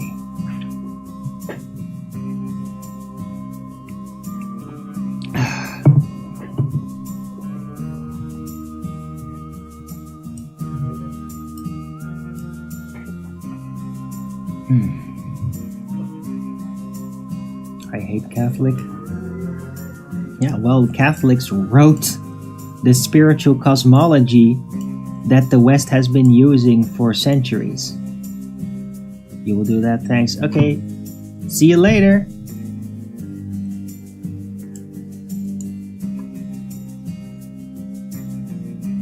Right, I don't hate Catholics. Catholic people that happen to be Catholics can be really great. Do I like the Institute? No, I do not. I think it's an atrocity, technically. I mean, but it tried. It's not all bad. But in a way, through Christ's view, like, the Catholic Church is in vain.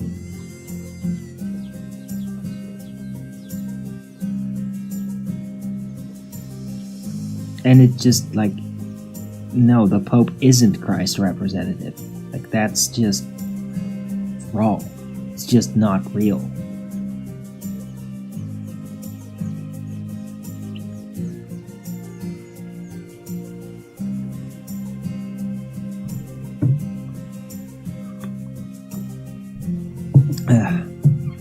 right? But the Catholics rewrote history, cosmology in Europe. They literally designed the idea of hell. That's in our common vernacular even. Like, they designed it. They designed that idea. They designed the hells. Dante's Inferno. That idea did not exist, some eternal torture place. It did not exist before the Catholics. They literally invented it. And there's a Tartarus that arguably actually exists in the spirit cosmos. And it was probably used as an inspiration for the idea of hell. But everybody thinks through those storylines because of the Catholic influence. And they call it the soul. Losing your soul and selling your soul to the devil. That's all Catholic. It's all Catholic spirit cosmology. And it's wrong. It's just incorrect.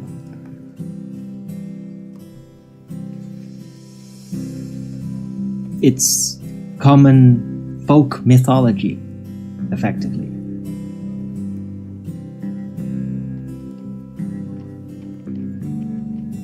Like, everybody's heard of those stories. Everybody gets how it's supposed to work. And I mean, there's some basic truths in there that you can, like, it's not, oh my god, we need to get rid of all those ideas. Oh, it's just so misleading. No, I mean, there's still good lessons in there. It's just technically not correct. It's off.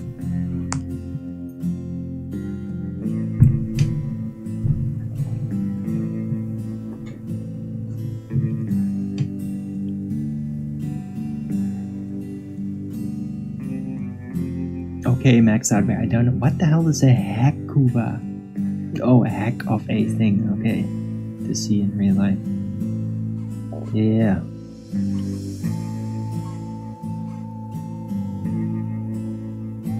If you're older, relatives are Catholic. Yeah. I mean, it's everywhere because they conquered the world. It was a political power at one point where they forced their views, their spiritual habits on others, and literally attacked and eradicated spiritual leaders that did not bend the knee to their ways, did not surrender. Like, they eradicated tons of things that were out there. Old animist traditions, especially. And I mean, and at the same time, like, Catholicism also, like, assimilated a lot of, like, pagan and animist ideas into it, weirdly enough. But they also really attacked and eradicated those things out there in the world and rewrote just what Europe's like.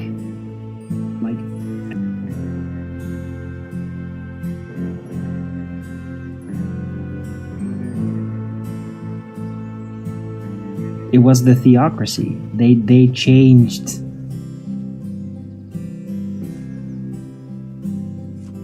the ideas. They programmed their view into common society.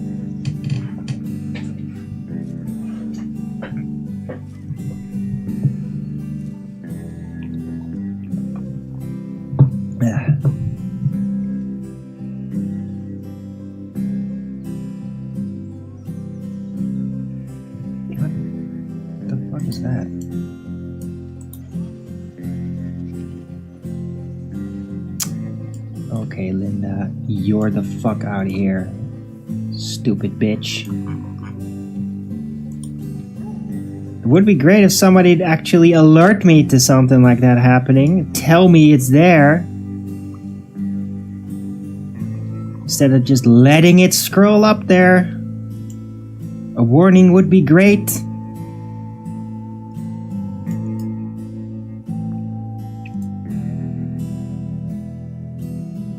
trolls are colluding. Yeah, and nobody's paying any attention. I should have paid attention, but you too. Like, hey, posting a link. It would be great if somebody immediately told me, like, hey, this is a troll link. Like, before it rolled on the screen. Yeah? Hello? Is everybody woken up yet?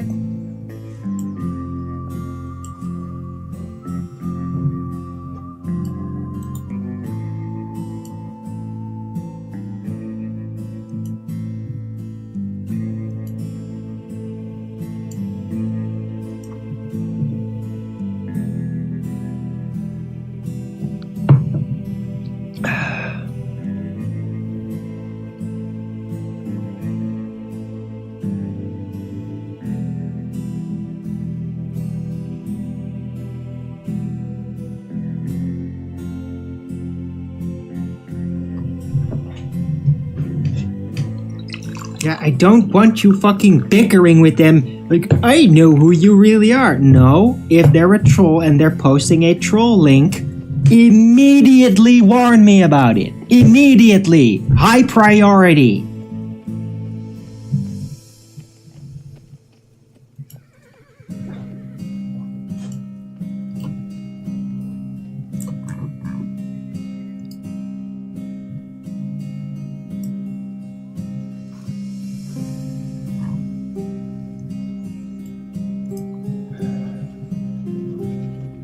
Right, so that stupid cunt is out of here. Good. It's your stupid bickering bitch anyway.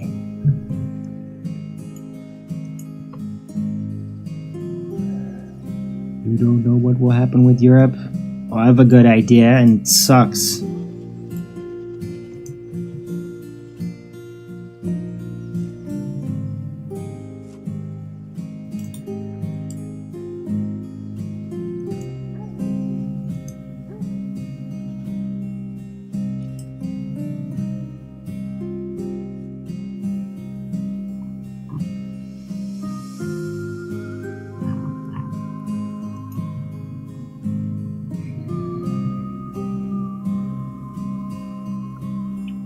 Yeah, saying the trolls colluded is not helping out. That's not pointing out, hey, there is a troll infiltrating the chat posting a link to a troll channel, yeah? The trolls are colluding is not pointing at anything. It's not a warning. It's a background taking notice of that trolls are there. Yeah, it's not helping. Like to have it pointed out when it actually happens. Yeah, because I get caught up in doing the show, getting inspired, and then it just rolls by. I don't take notice of it. No, that's not trying to warn me.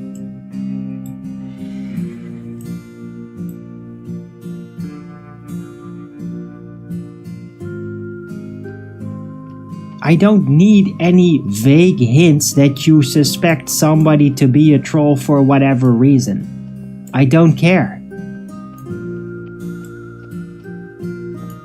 When the suspected troll actually posts a link to a troll channel in my chat, I expect you to immediately point that out to me. And not fucking 5 minutes later. Yeah, that's the vigilance I need. I don't need vague hints that you suspect people are trolls.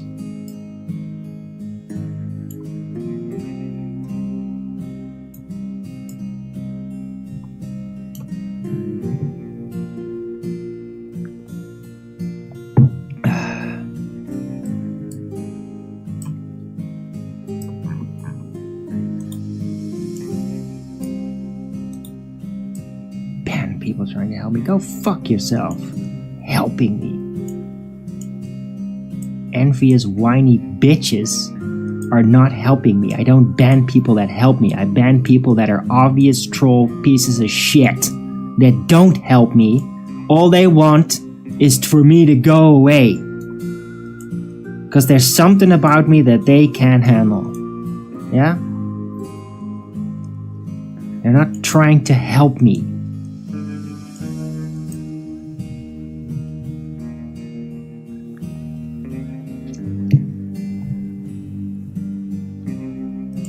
It was before that. Yeah, it's too late.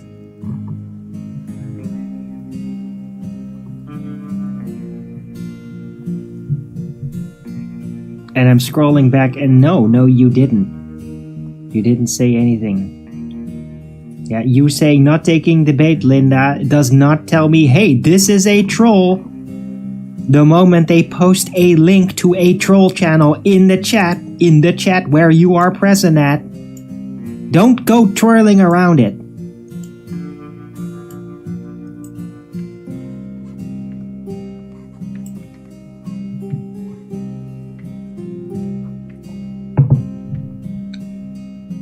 Yeah, and the maxed out bear, you're okay, fine.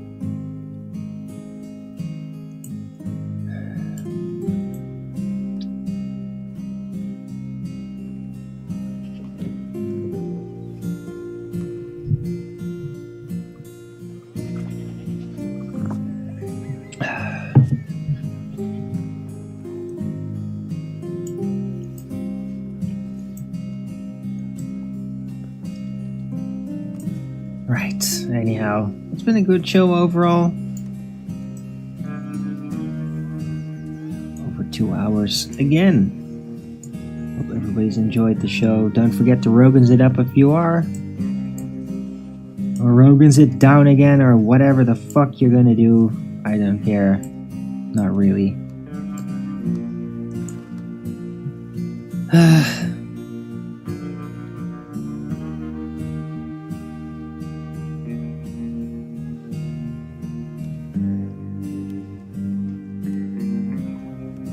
But I really hate it when you just all hang around and some fucking troll does a typical troll thing and you don't immediately point that out. Like, that pisses me off.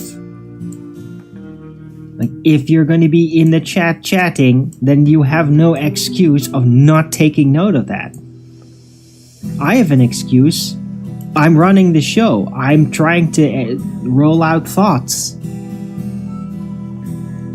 to make content for the show.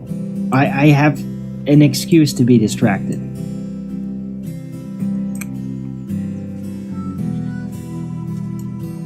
Nah, whatever. I hope people will be a little bit more alert. I know that people currently in chat don't have wrenches, so you personally can't do anything about it. But I mean, even in the past, the people that do have wrenches, like, they don't do anything about them. It's not like in the rules. Do I even still have the chat rules? No, they're not even part of.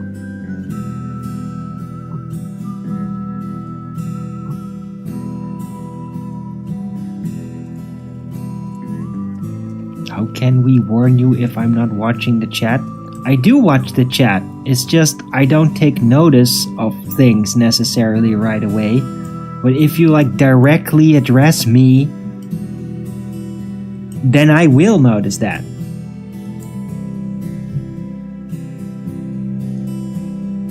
If you say, hey, Arwin, troll link, I immediately see that. Immediately.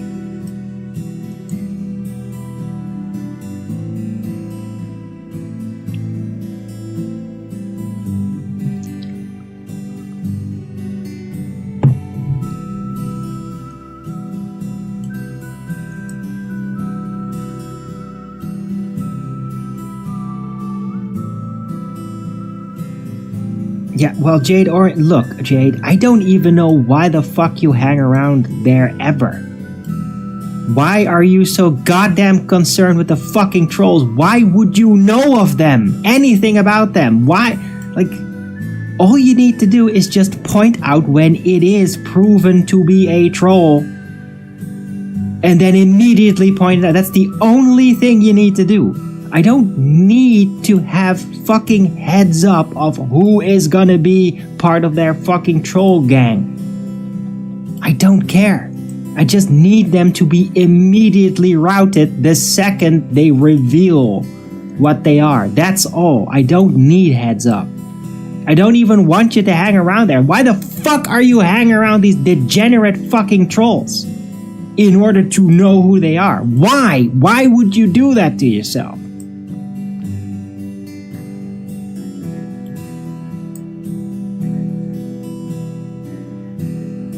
Yeah. You know who I've had experience hangs around trolls and knows things about them? Trolls. Only they. Yeah, every single fucking person that I've ever come across on this fucking internet journey here that would tell me about their activities without a single fucking exception. Guess what? They were all trolls. Yeah? So you are on that list, Jade Orange. You are. You did not prove to me that you are actually a person by going on a video call with me, which is the exclusive demand. In order for you to prove that, you didn't do that. Yet you seem to know about the troll. I tried to work. You know about the trolls. You are a troll. And you have not proved the contrast to that. Yeah, you haven't proved the contrary. I don't care about your warnings. I just want you to point out when they show their thing. That's it. I don't need to know who will be an infiltrant.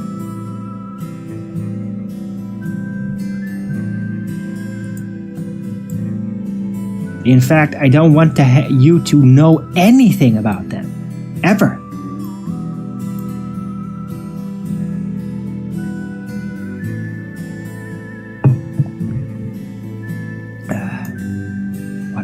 And awareness I make up with angelicism and angelicness. Okay.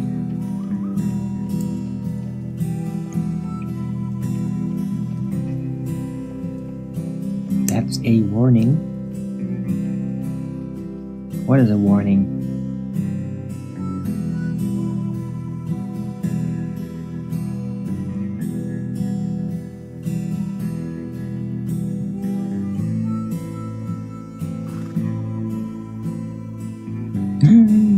Yeah, maxed out. It's all good. Maxed out bear. It's all good. I'm mostly grilling Jade Orange here. Like, and if you even fucking know about the trolls, like, you are suspect. And the only way you can undo that is by showing yourself to me with a video call live, off the record. If you do not do that, I will not be able to trust you, no matter what. And I don't care what the fuck your feelings are gonna be about that.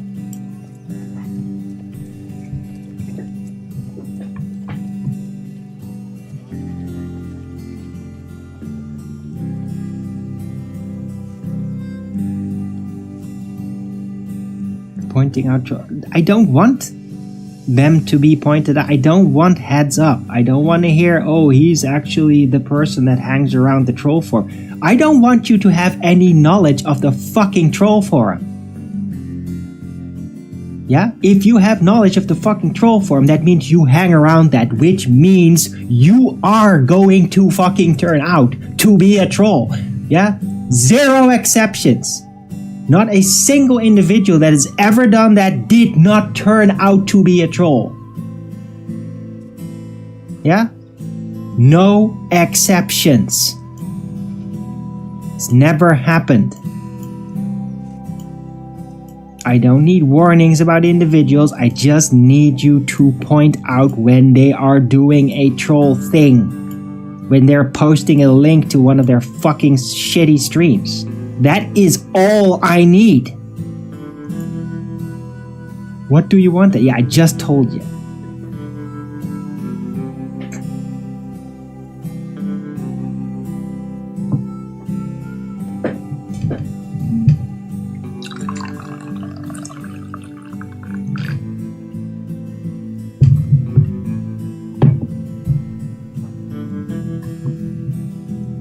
I mean, this is not unreasonable, guys.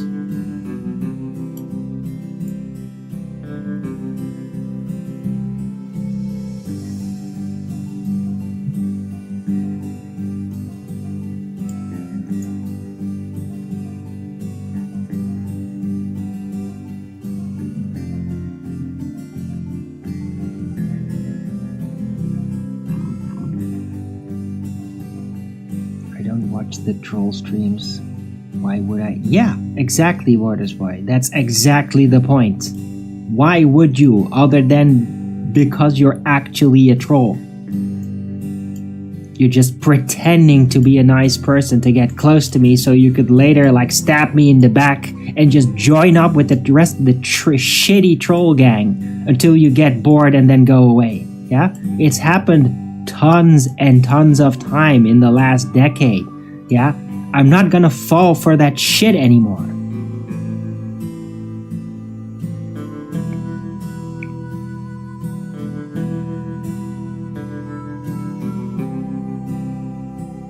How do you... You don't. You don't, OVB007. You don't. You just point out when they post a troll link. How many fucking times do I have to re-emphasize that? Yeah? You don't warn them about that. You don't have to fucking know who's a fucking troll. You just have to point out when they post a troll link. That is all. All of it. No more than that. Okay?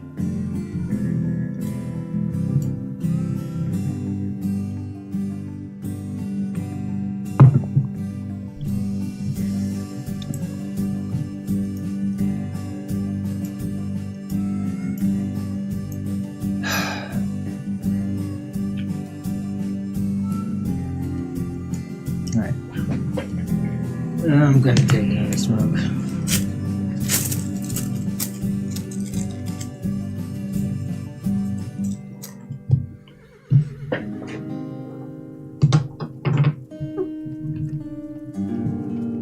Do men have to prove themselves? Yeah, they do. Yeah, they do, Jade Orange. Yes, they do. Yeah, all the people that I trust, I have had them on video calls. Even better, I've literally had them on the Night Owl show, on an official stream, yeah?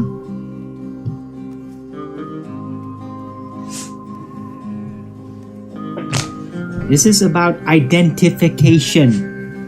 Yeah, you're gonna hang around fucking trolls, well then I better fucking get to see who you are live, moving. So that I know you are an individual and not just another fucking troll pretending to be another fucking person trying to get to me. Because that's happened like hundreds of times.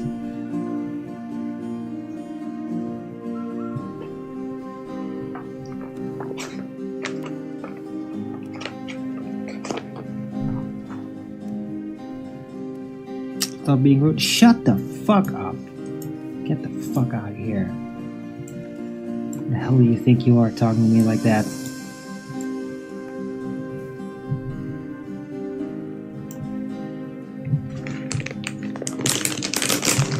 Nobody likes to help me. Fuck you. Yeah? Pointing out who is trolls because you know they are trolls, because you hang around troll forums shit, is not the help that I goddamn need.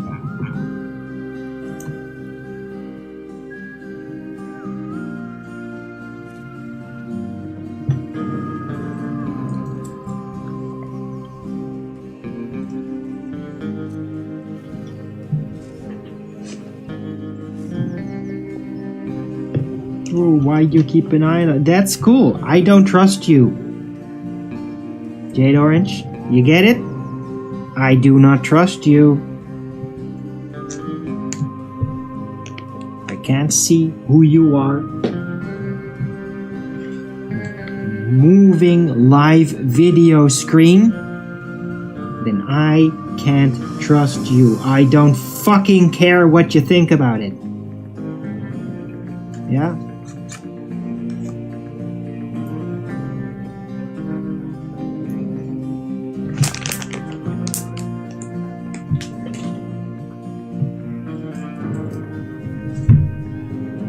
Sorry for all the swear words, it's just I'm sick of dealing with this shit.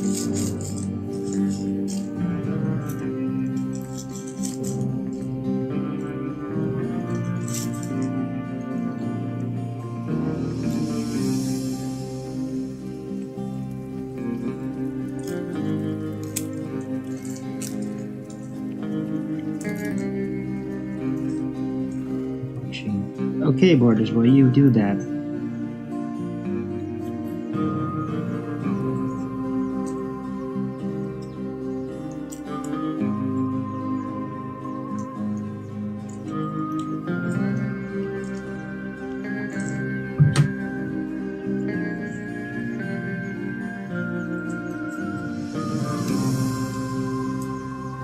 Just don't go to freaking troll forums to do it.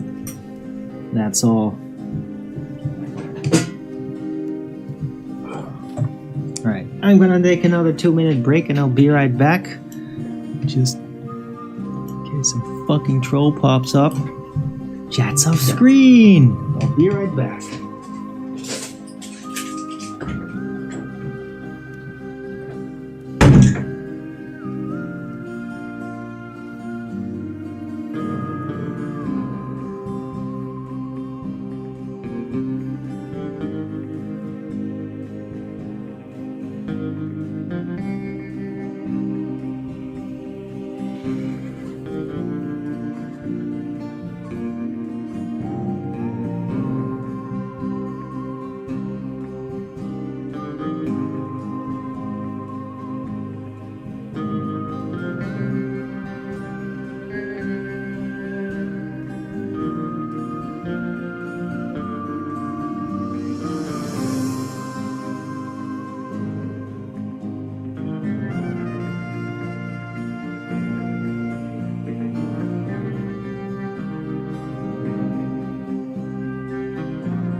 I'm back.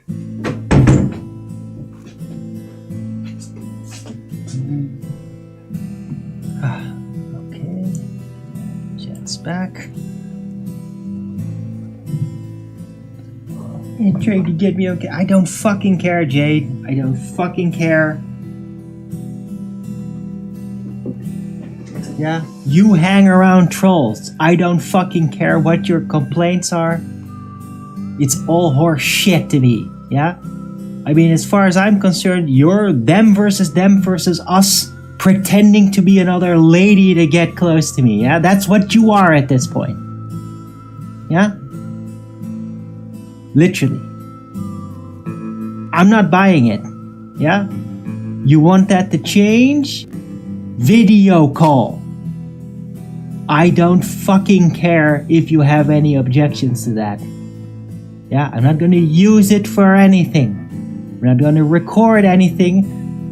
It's just me making sure that you are a real living person that's actually who they pretend to be online. That is all. That is all I want. I don't want anything from you other than that.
Inquisition. Oh, good.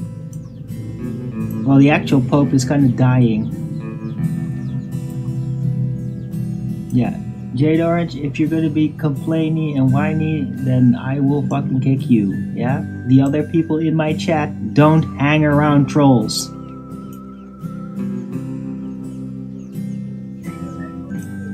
You do.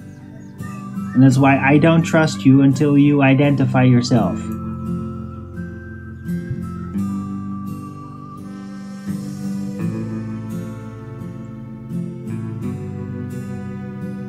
You believe that? Fuck you, Jade.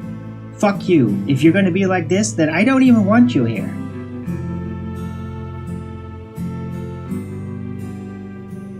Yeah, I don't care however you're gonna see it. Identify yourself or shut the fuck up. Yeah, and I'm not gonna show you on camera or anything or during the show. It's not about that.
Be safe with whatever.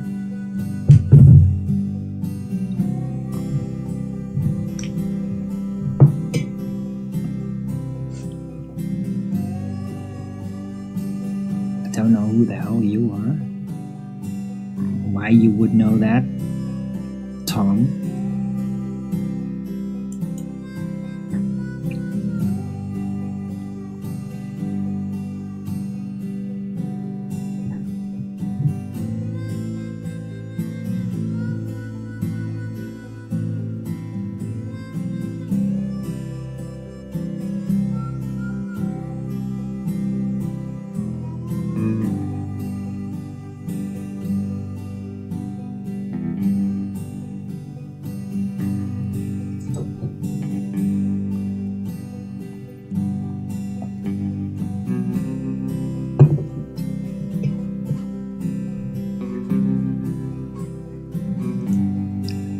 Right, so, yeah, bit of bickering, I guess, here, last part of the show. I mean, it'll keep happening, though, right?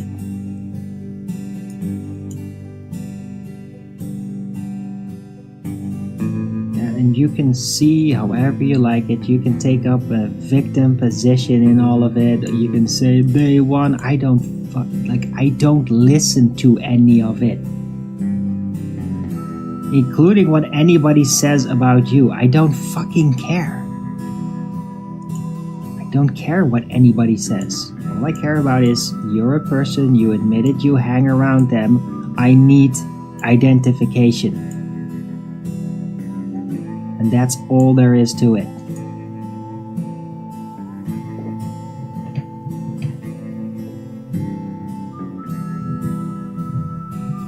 Yeah?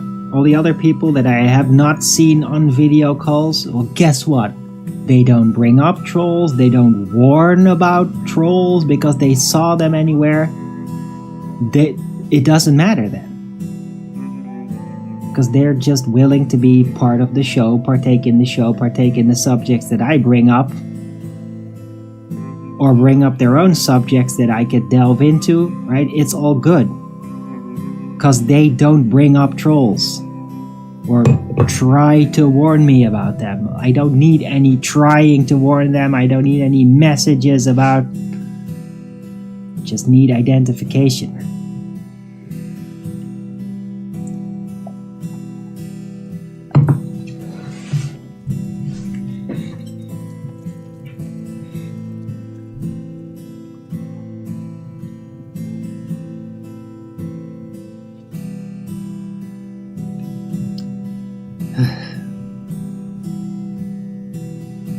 Right.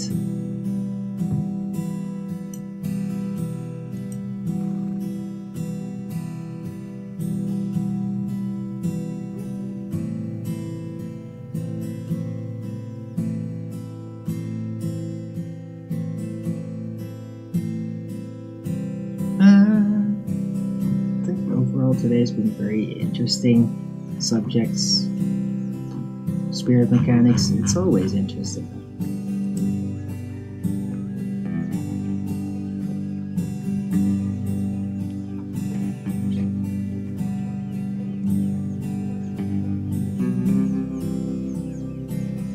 The I stands for I, and the D stands for identification. That's hilarious. That is classic.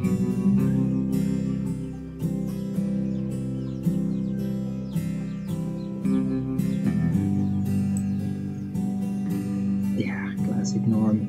It's always with the subtle things. Great.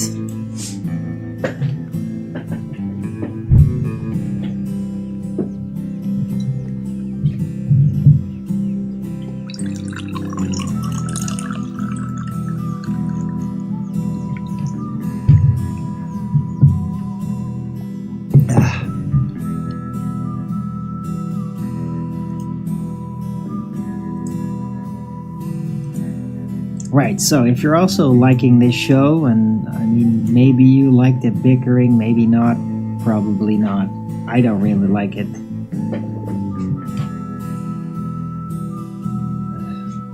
Really use the support.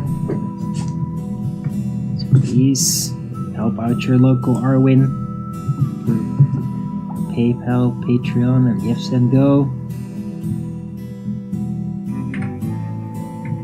Send me a super chat or subscribe to my channel. I can really use the support.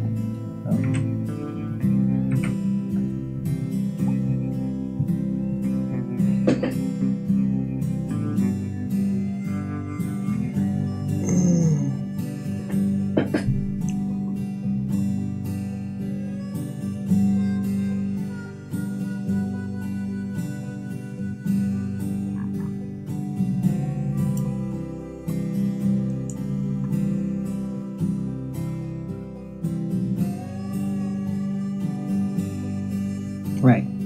Anyhow, I'm gonna round out the show. I hope everybody appreciated the interesting ethereal subjects that I brought up. Bickering kind of like was a bit of a distraction to that. But I mean, yeah, sorry. Sometimes it's very hard when I just talk about spirit subjects to actually keep that going without somebody just subtly bringing up irritating things. It's Lucifer. It's Lucifer, like, doesn't like that kind of thing. It comes through other people to distract, try to make things focused on other things that distract away from that.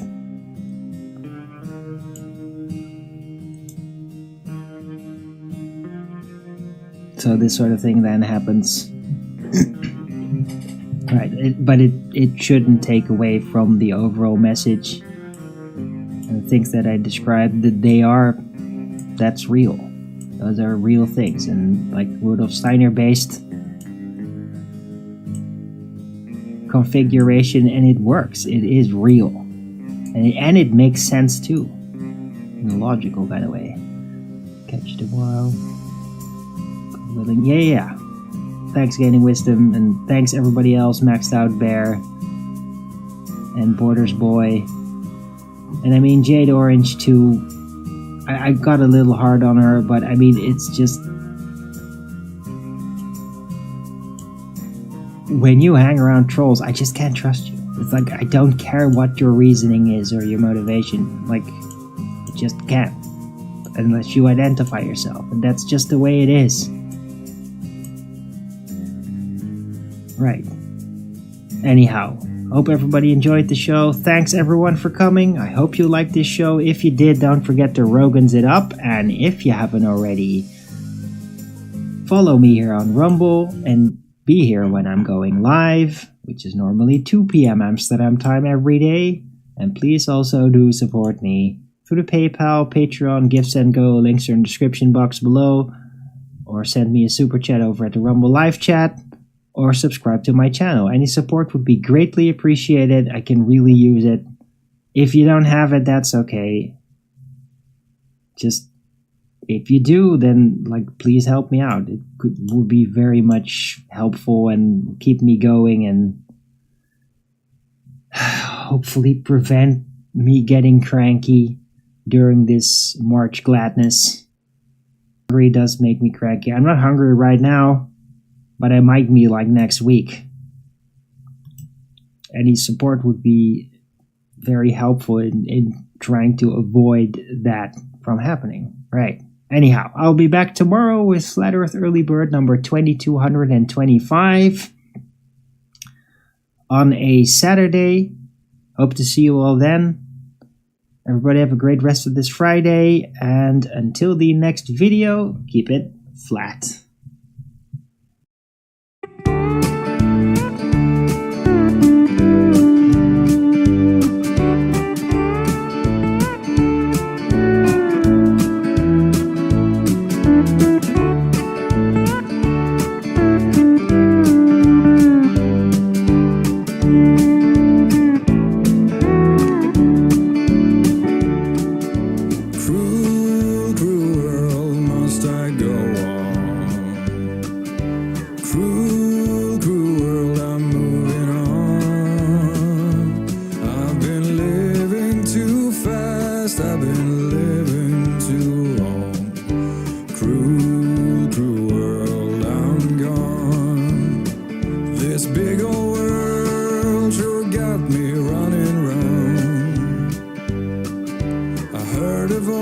Told me settle down, and with the moonlight as my guide and this feeling deep inside, I know